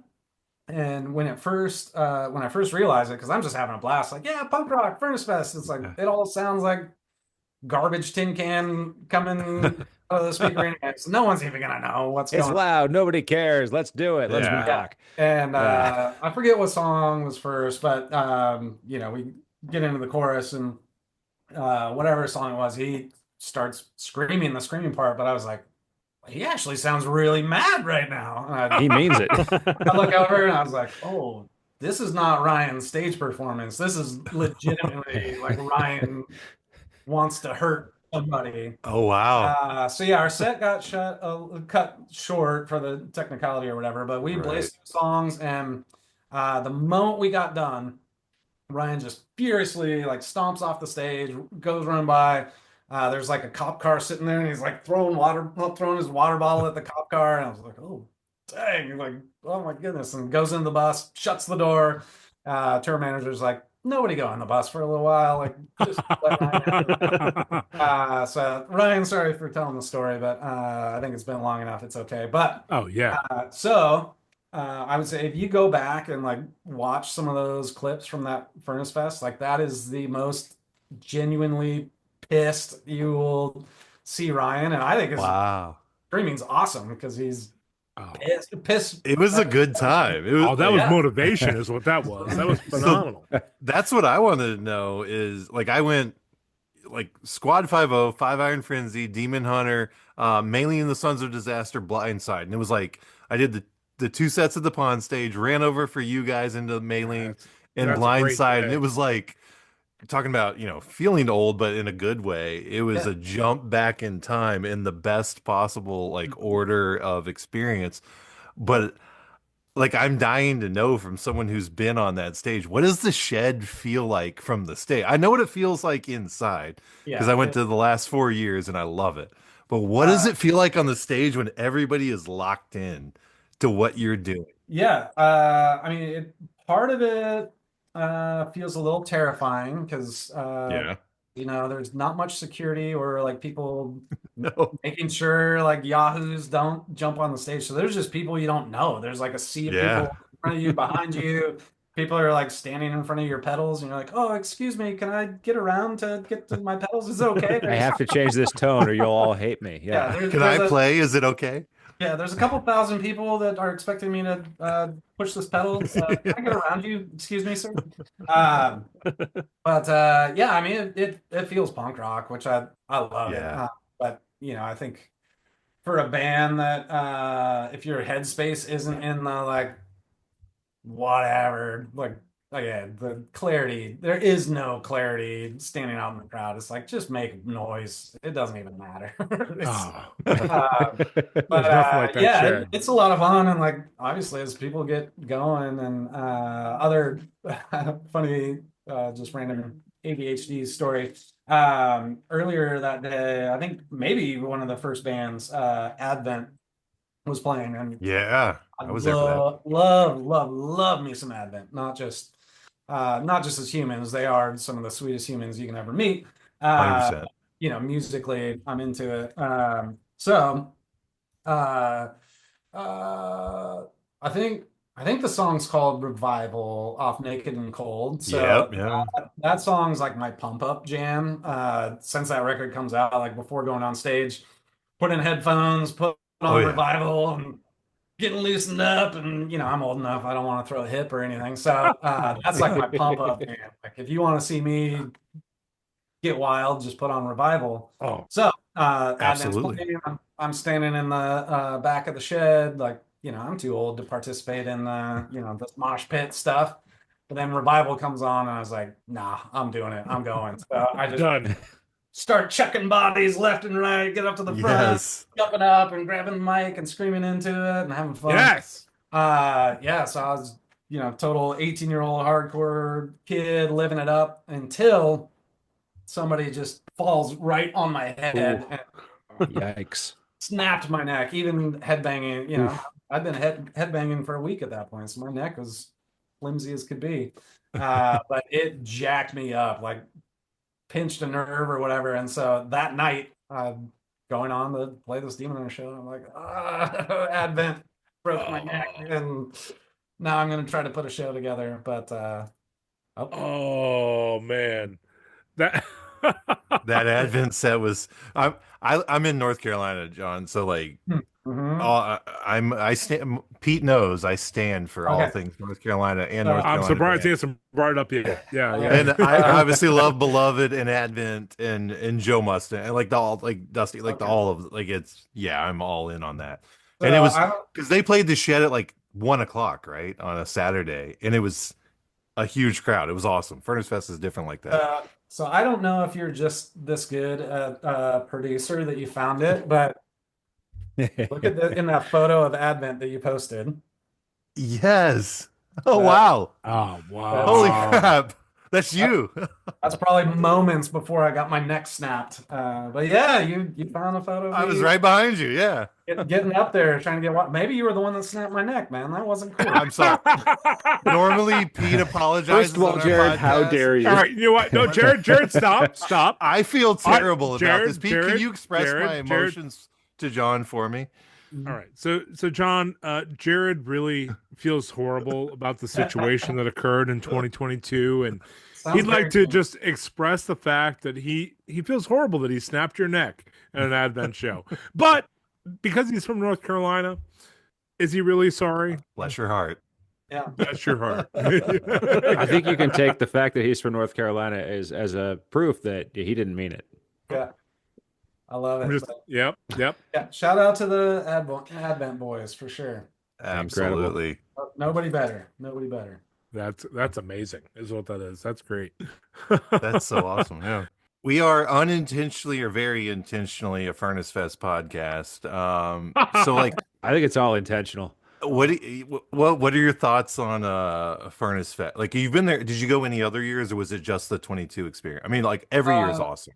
But I'm curious. Last year we played one of the offsite. Oh, that's right. Yeah. Events. I forget what the venue was called, but it was a cool venue. It was awesome. But For work play. Yeah, wordplay. The co-working Johnny's space. Yeah, Johnny's place or whatever. Yeah. Yeah. So we did that last year. So I don't know if that means we did it twice or once and a half, or how the math works on that. But yes, and then I went another year just on my own. So I think 3 years of furnace stuff, and yeah, it's awesome, man. This is punk rock. You're gonna find a festival these days, but it's the best festival. Yeah, might not be a bad idea to get higher security one of these years before something bad happens. Something terrible. Yeah, that's fair. Mm-hmm. All right, where do you want to go next? I was gonna say we've talked a lot about the band stuff. I'm very intrigued whenever I ask my friend Brian about what it is you do. He always has glowing reviews of Belief Agency. So you want to give us a short pitch on what you do with that? Yeah, totally, man. So kind of around the era of stepping out of like day-to-day music as a job. I'd met a couple guys that were filming and directing the Tooth Nail documentary, the kind of story. No New Kind of Story, yeah. Yeah, so Jesse was the director, Andy was the DP or the cameraman. So met them and struck up friendships while they were working on the doc. And so, yeah, similar phase of life. We were all trying to figure out what we were doing next. And Jesse was like, what if we started a marketing and branding agency? And I was like, what do we know about marketing and branding? I was like, well, had marketing people that worked at Tooth and Nail. Like you got to know some stuff, and you produce music videos. So We built a band off of a T-shirt. We can do this. totally. And, Right. Good marketing. Yeah. And Belief Agency was basically like the T-shirt version of that, where you're like, sure, yeah, how hard can it be? Make the T-shirt, let's go. So yeah, started a marketing, branding, content agency, and I think if any of us had spent even one day working in an agency, like we never would have done this, but we were just dumb enough to be like, oh, it can't be that hard. Turns out it was really hard, but it's been 13 years now, and like learned things from the school of hard knocks, and you know we do. I mean, you all have seen our content. Obviously, you wouldn't know it came from us, but you know, we do stuff for Amazon, Microsoft, Zillow, Oh, Rover, wow. Amazing. Starbucks. You know, we've done all sorts of national campaigns and stuff like that. But you know, you never know who makes that commercial or who did the spot or did the website or messaging. But yeah, so yeah, started with a bunch of like music guys, and we've had a handful of friends from Tooth and Nail work there over the years, like Dave Powell, the drummer of Emery, led like our digital distribution team, like placing digital ads and stuff like that. And so it's all these like punk rock kids running a marketing and branding agency. But yeah, so it's been awesome. And when I'm not doing demon hunter stuff or family stuff or any of that, that's my 40-50 hours a week is marketing some of the biggest brands in the world, which is Amazing. cool and not cool at the same time, but we try to make it as cool as possible. I feel like I'd rather have a punk in that position than somebody who's not a punk. Like yeah, there's something correct. to be said about because Sure. again, all I know about what you do really is from what my friend tells me about it. But it does sound to me like, I mean, you're working hard on the authenticity of the story. You're not trying to sell T-shirts to sell T-shirts. You're not trying to do whatever it takes Yeah. to get the product across the shelf or whatever. Yeah. It sounds like you're honing in on people's actual values and actual stories, right? Yeah. So the whole premise is, we believe the truth is enough, and what we mean by that is like you can tell the truth and run a legacy business and do a lot of good in the world at the same time. So, no hype, no lies, just truth well told that inspires people to action. So we're not trying to huck a bunch of widgets that is garbage. We're genuinely looking for like good people that are trying to run a good business and do good in the world, and we can help you with that. So yeah, we get to do a lot of the cool brand storytelling for Amazon and Microsoft, and a lot of the philanthropy work they do, and a lot of the good that they try to keep putting into the world that oftentimes gets overlooked from all the other things that they're associated with. But yeah, it's really like, I wouldn't say it's anything groundbreaking, but it is, in that most people are like, oh yeah, we can manipulate people to buy our product. And we're like, how about we just tell them the truth about the product, right? And the first truth about who we are and what we're trying to do. Like people go, wasn't quite what I want, but like I get what you're trying to do, and like I'll support you as we go, and really just that more psychographic alignment around connecting with brands that you're like, I want to see more of this in the world. I want to see people like this succeed. So yeah, we get to do all sorts of fun stuff, and yeah, been on a journey. And so yeah, that's how I met Brian, who's a friend but also a client, and he put Brock and I in touch, and Oh, that's cool. here we are. So but yeah, along the road, like the worlds have clashed a few times, where for the most part it's pretty separate, but there's been about a dozen or so times that I've been recognized. So Oh, that's great. I love that. Rocket knives. Yes. Yes. Come on. I'm sure I don't have to explain it to you all, but just in case there's a listener that's not picking up, that's when you're recognized in a rock capacity. Recognized as a rocker. Yeah. Come on. Yeah. That's awesome. Ian's yeah. so rock and roll. Show Yes. up on the like a Microsoft Teams meeting, and there's a bunch of suits and stuff there, and I'm just doing the belief pitch and what we do and what we can do for them. And one of the guys is like, hey, message me. He's like, hey, could you hang on for a couple minutes after the meeting? I'm like, sure. I'm like, oh, I must be in trouble. I must have said something wrong. And so meeting ends, I hang out. I'm like, hey, what's up, man? And he's like, this is gonna sound really weird. He's like, but do you play in a band? And I was like, yeah, I do. And he's like, do you play in Demon Hunter? I was like, yeah. And he's like, oh man, like I was such a big fan in junior high. Like you got me. Then I'm like, just now talking to an adult here that has Junior high. If you could not have mentioned junior high, I mean, I appreciate that. Yeah. Just keep the high out of it and talk about your adult years and be good. Yeah. I like you. What feels cooler when they say the product you're doing in your professional capacity is really good and they really like it, or when they say, "Do you play in Demon Hunter?" Like, which one's like the better juiced up version for you? Yeah, the clashing of the worlds is fun. Just like I don't want to belittle it at all, but like when you're on tour, you hear plenty of people being like, "Oh, I love your music and it's done so much for me," right? I'm not belittling that. Like, yeah. Oh, no, right. On some well, level, they bought a ticket to see you. They like it, right? Like on some level, I expect every night to hear a wild story of, I played your music at my dad's funeral, or I played it when I got married, right? Every night there's those stories.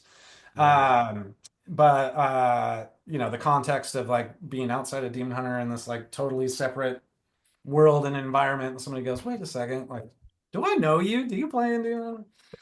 So yeah, it's, I don't know, maybe once a year, like a client will recognize me and be like, wait, I know you outside of work. So that's fun. Brock knows what that's like just from going to Furnace Fest. And he's a popular guy. We got Brocknized. Yes. Brocknized. Oh my gosh. We have 2 keywords now. I love it. Someone find an in-house lawyer to get trademarks on these terms. Yeah. TM. John, if you and I ever meet in person, there's gonna be like a big sonic explosion, whatever. I believe if we say on this podcast, we go TM. I think that covers it. Yeah, that covers it. That's right. That's all the paperwork you need to file, right? That's everything. You just say it out loud on a podcast. This and it's term now registered as a copyright. Yes. I'm John, are you down? Pete wrote that down. Sorry. Thank you, Pete. I was just going to ask, John, are you going to 90-pound Woods in Seattle? I want to, yes. Okay. So I have a ticket for you if you want to go. Nah, I know. I think it's because Brian can't go. He was going to. He's in Demon Hunter. Did you know that? Well, of course, yeah. He can get go into anywhere he the wants show. to. Hey, Brock, if I can get some flights, can I take that ticket? Yeah, for sure. Yep. Yeah, sure. $300 flight, $800 flight, Great. $12 ticket or whatever. I think it's 25, but yeah. Even market value for a ticket. Okay. Yeah, That's it. Yeah. But yeah, I want to go there. Known Jeff for years and years and years and years. His wife Teresa used to work at Tooth and Nail when I first started working there, and the newer guitar player Colin Day is an old friend, and we've done a bunch of stuff together over the years. So yeah, would love to actually see it. And nice. I'll keep an eye out for you, and I'll protect your neck if you're there. Make sure Jared doesn't jump on my head this time. I'm on the other coast. It's safe. It's safe here. But really, are you safe? Come on, Jared. I'm curious with your years at Tooth and Nail. So like you said, Me Without You earlier. I'm a huge Me Without You fan. Everybody knows the stories about like Aaron Weiss and whatever. Who's like a really cool person that no one knows is really cool, like that you worked with? Because like Aaron Weiss is an enigma, right? Like there's mythology around him, and so everybody's aware of that. But who are the people that are like, no one knows how cool this guy or this girl is, who's awesome, and people don't talk about them in that way. Yeah, I'm trying to think. Most of the ones you're like, yeah, of course Josh Scoggins cool. Like everyone knows Josh Scoggins. Right. I saw 68 a couple weeks ago. Yeah, they're still awesome. Yeah. So trying to think off the beaten path a little bit. That would have been a good one to prep me for. Yeah, we're not very good at advanced notice. I'm sorry. I apologize. We're not professional at this. We apologize. We're like mailroom employees I'd applying like to to be legal look, counsel. That's I'd kind like of to how we apologize roll. again for Jared. I'm sorry for doing your job, Pete. My You're bad. just, All right, thank you. you're literally head stomping me. Now you're proverbially head stomping me. I'll turn my video off now. Sorry, guys. Thank you, Jared. All right, so I'd like to Yeah. apologize for Jared on behalf of all of the Squids. Yeah. I don't know what else to say, but he's very sorry. And if you could just pre-record that and just have it on cue so you can just play that apology. Jared, add that to the soundboard. Yep, Yeah, Jared, take a thank you. screenshot of your notes. Let app, me please. Google the Yeah. soundboard real quick on my bad. My bad. With that professional of a podcast. Okay, I think I know one. I think this will be off the beaten path enough.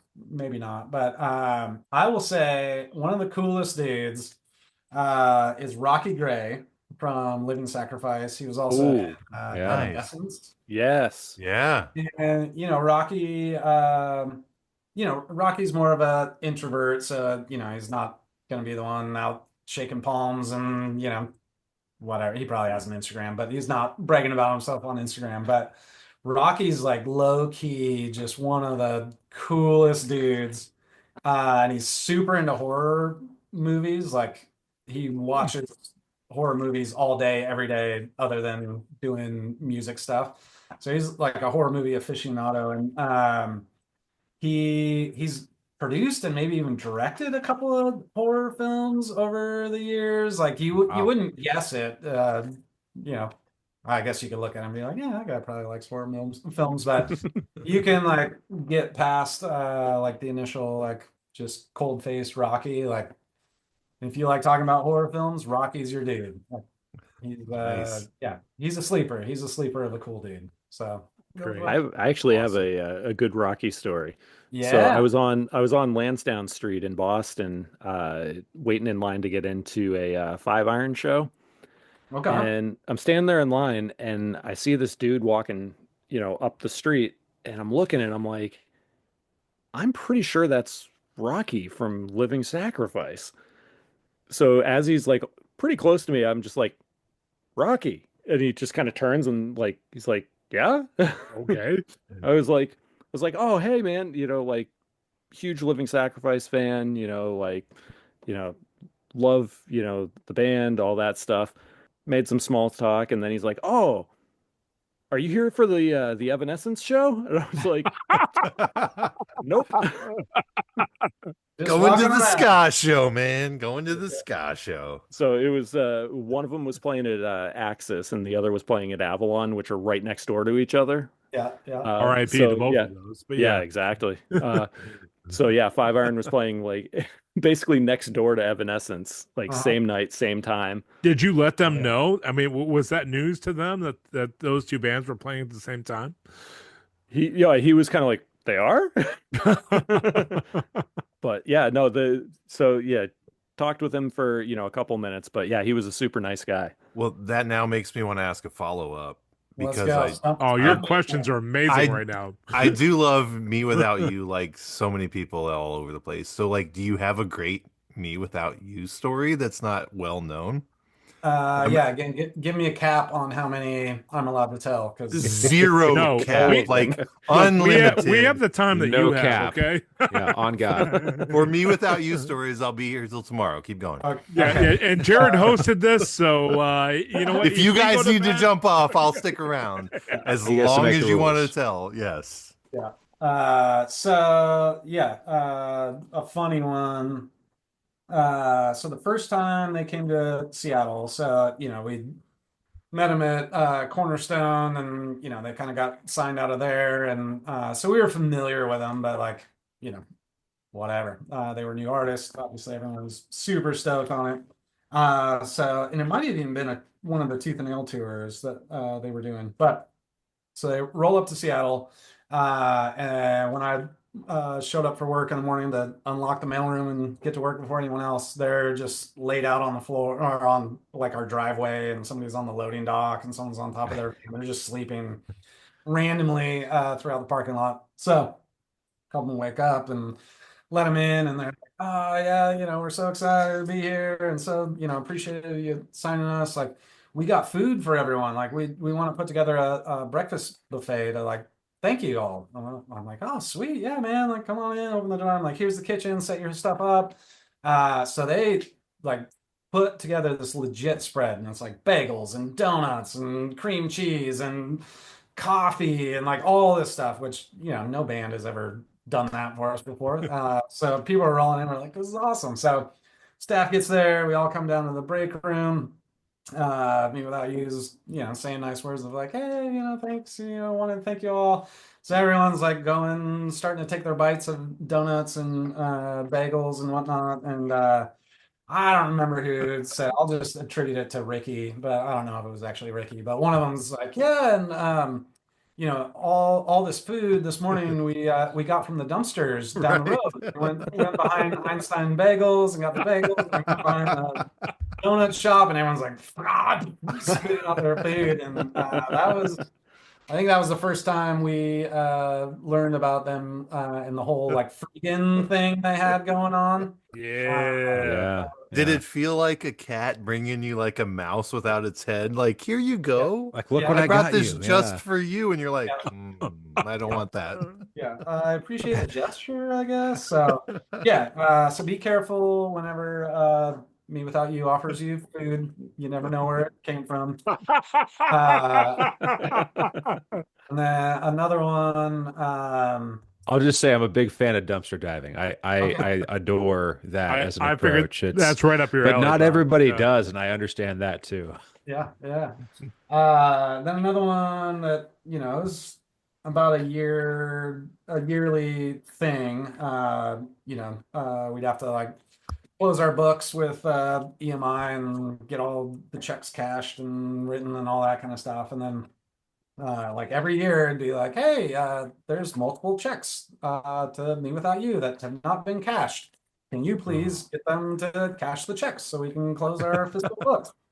And so, we'd have to call Mike, who's, the responsible one, and be like, hey, Mike, can you look around and see if these checks are somewhere and find them? And nearly, I think every time he would find the checks like shoved down the back of Aaron's bed. Like, Oh. Say it was Aaron, right? Like that yeah, was so always the Aaron would be problem. like, Yeah. oh, that $40,000 check, and just throw it in a garbage pile behind his bed. And then you'd have to call Mike and be like, hey, can you please get the $40,000 that we sent you? And so he'd like dig through, oh yeah, I found it. I'll go deposit the check. So those dudes were living it. They you couldn't motivate them to go to the bank for 40 grand, I don't know if that was a real number, but it was probably around. Right. Oh my goodness, That's great. amazing. Yeah. So I'm also a huge Rich Mullins fan. Like and like it's just very reminiscent of him. Of like, there's a famous story of like Reed Arvin, the producer, who like did a bunch of his albums, saying like several albums into his career was like, we'd run out of like small talk, so I'm asking him other questions, and it's like, how much do you make in a quarter? And Rich Mullins was like, I don't know. And he's like, what do you mean? And he's like, it goes to a board of directors and they give it away. Like, I don't know.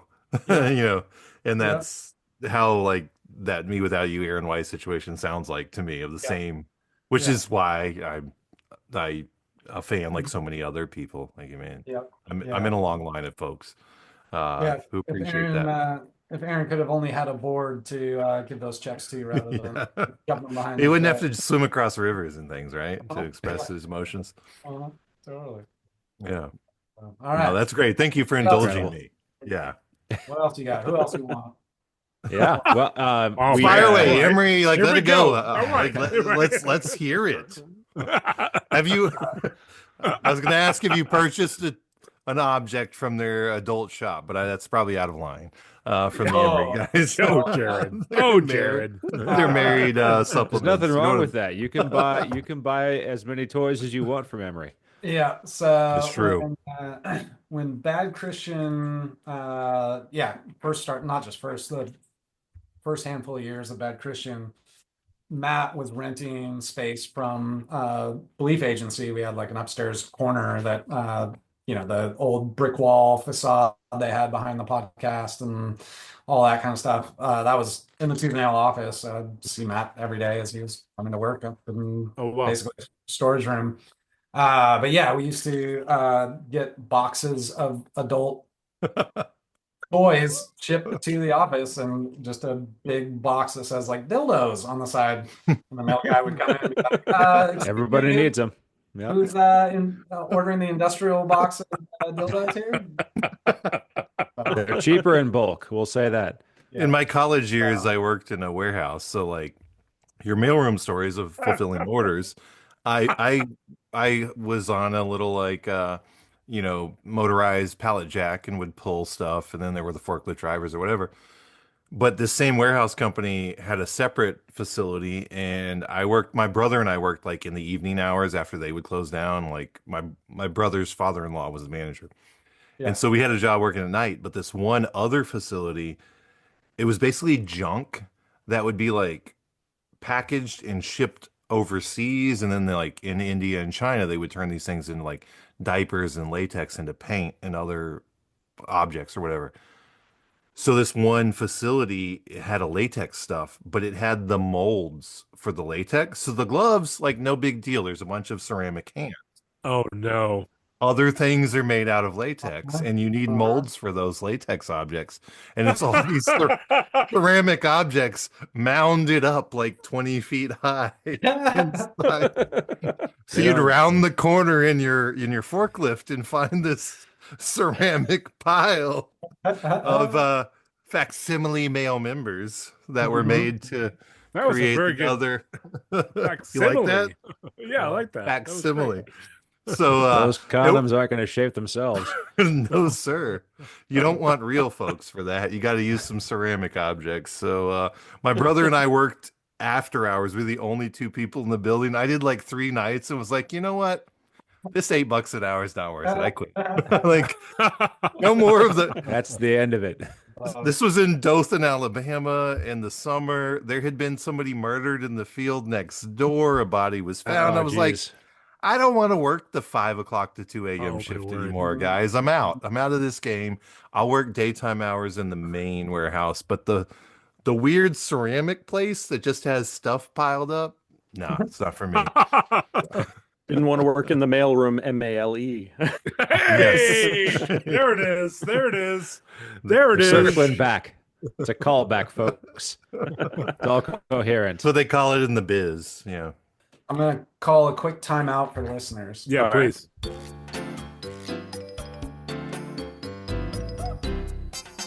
We didn't technically kidnap him. He just followed us to the van for stints. Oh, There we go. Yeah, makes perfect sense. Right. It's scroll and Sharpie snacks on the side.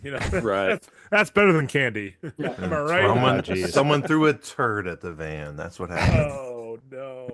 Oh, that's I hate happened that. on tour. That absolutely has happened. On You tour. too? So Jeff from Squad 50 told us a story about a turd being thrown at their van, but it was also thrown at you?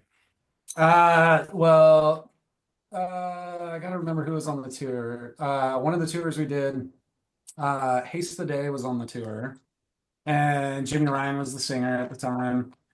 Can't recall who the other band might even be. No, I was trying to see if I had one of the posters, but so yeah, we were doing tour pranks where you pull off the like plastic wheel cover off somebody's van, you fill it with rocks and put it back on, so then as they're driving, it's like Right. Yep. then you go and buy like crickets from the pet store, and you let them go in somebody's van, and for a week On can't sleep that. in the van, and just crickets everywhere. Buy mice from the pet store, let that go in people's van. Get like dead fish, and you pull the vent covers out of the van, and you put a fish in there and put the vent cover back on. And Yep. for weeks, people can't figure out where the smell's coming from. But so yeah, just stupid tour pranks like that. But Jimmy Ryan pooped in a shoebox in the van as they're driving down the road. Okay.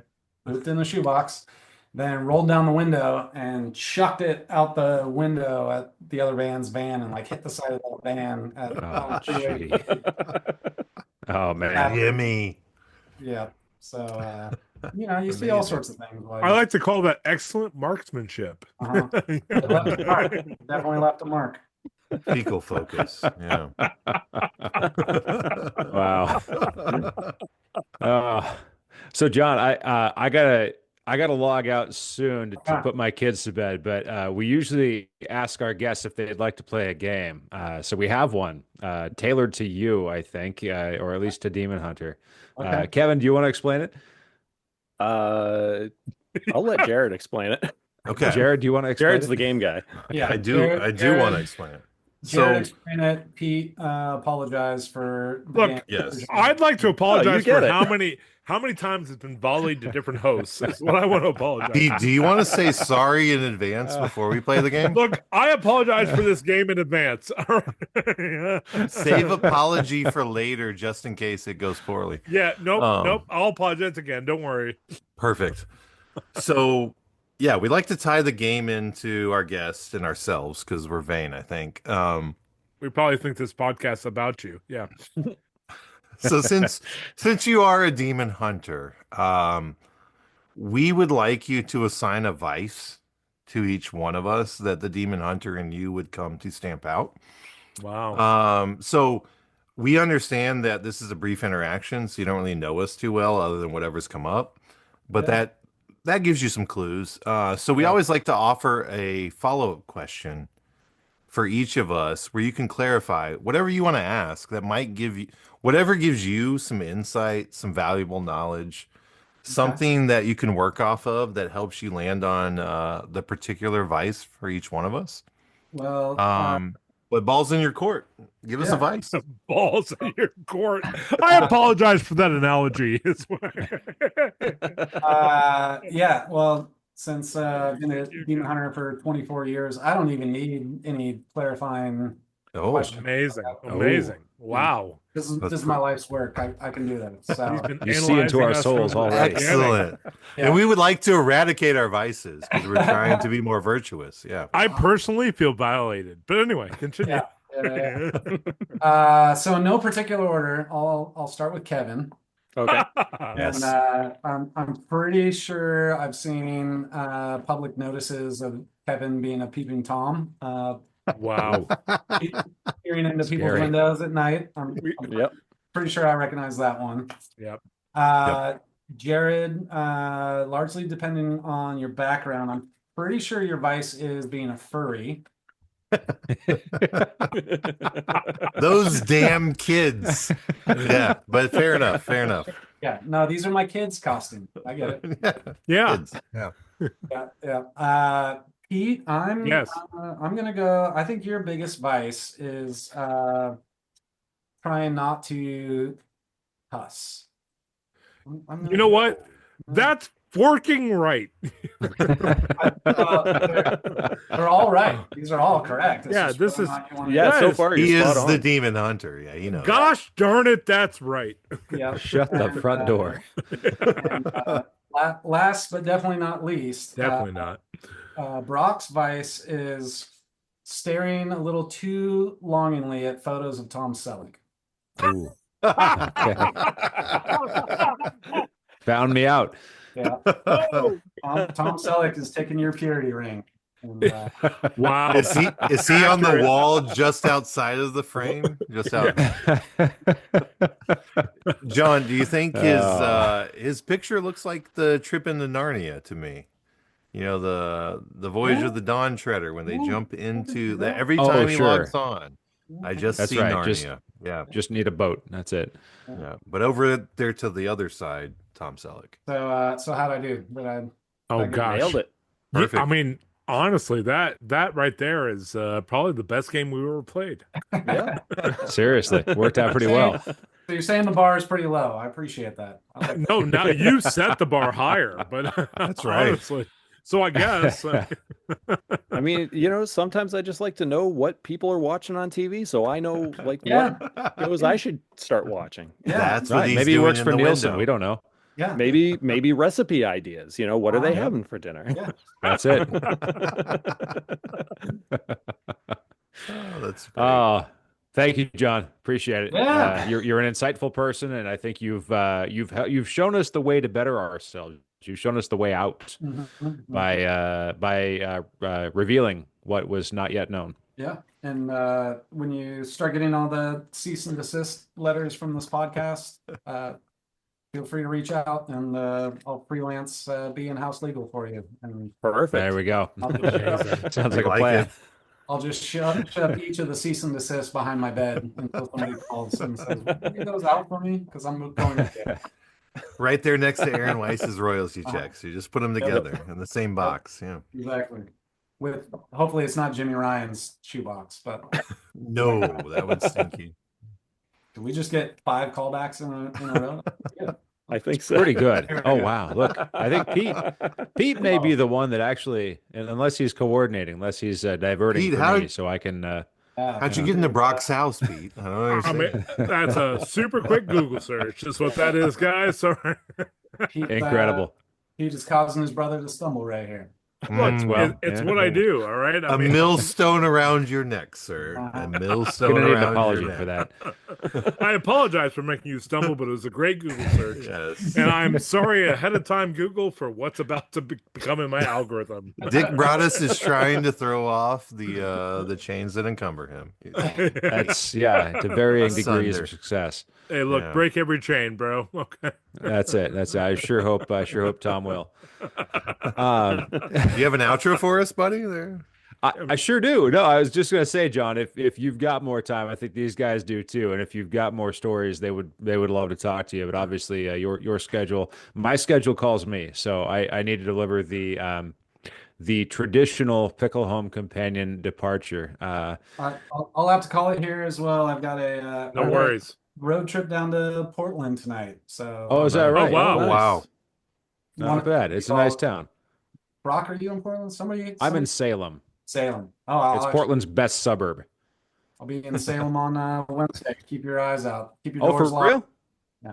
Just How about that? Look for the tattoo All on right. the arm that's up. Keep my That's eyes what on that. you'll know. Sure. Yeah. Yeah. Advent's playing a secret show in Salem. So Ooh, no way. They doing the Infinity Room? Yep. I'm Yep. totally lying about all. By the time this comes out, nobody will know. You're fine. Yeah. In Fabulous. that case, yes, Advent is playing a show in Salem. You missed a great show. Yeah. It was amazing. I was there. It was fantastic. Yeah. There's no videos on YouTube. You just have to trust us on that. That's why it was secret. That's what they mean when they say secret show.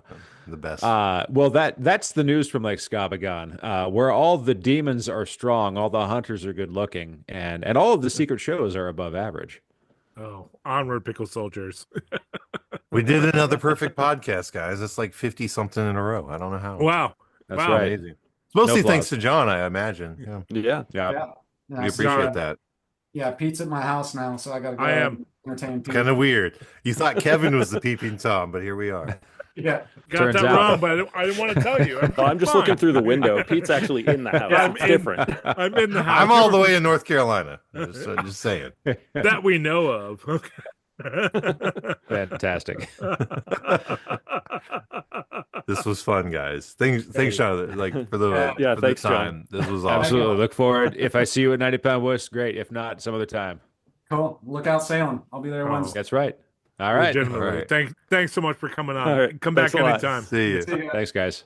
Bye. Wow. Much appreciated. That was a lot of fun. Oh my Thanks god. for setting it up, that Brock. was so For good. real. Absolutely. Absolutely. Small world, huh? Unreal. Oh my, that was All right. Man. that was legit. Probably one of my favorite episodes. Oh, Mhm. Good. It was. hmm All right. I'll see you guys soon. Take All right. care. Later. All right, bye.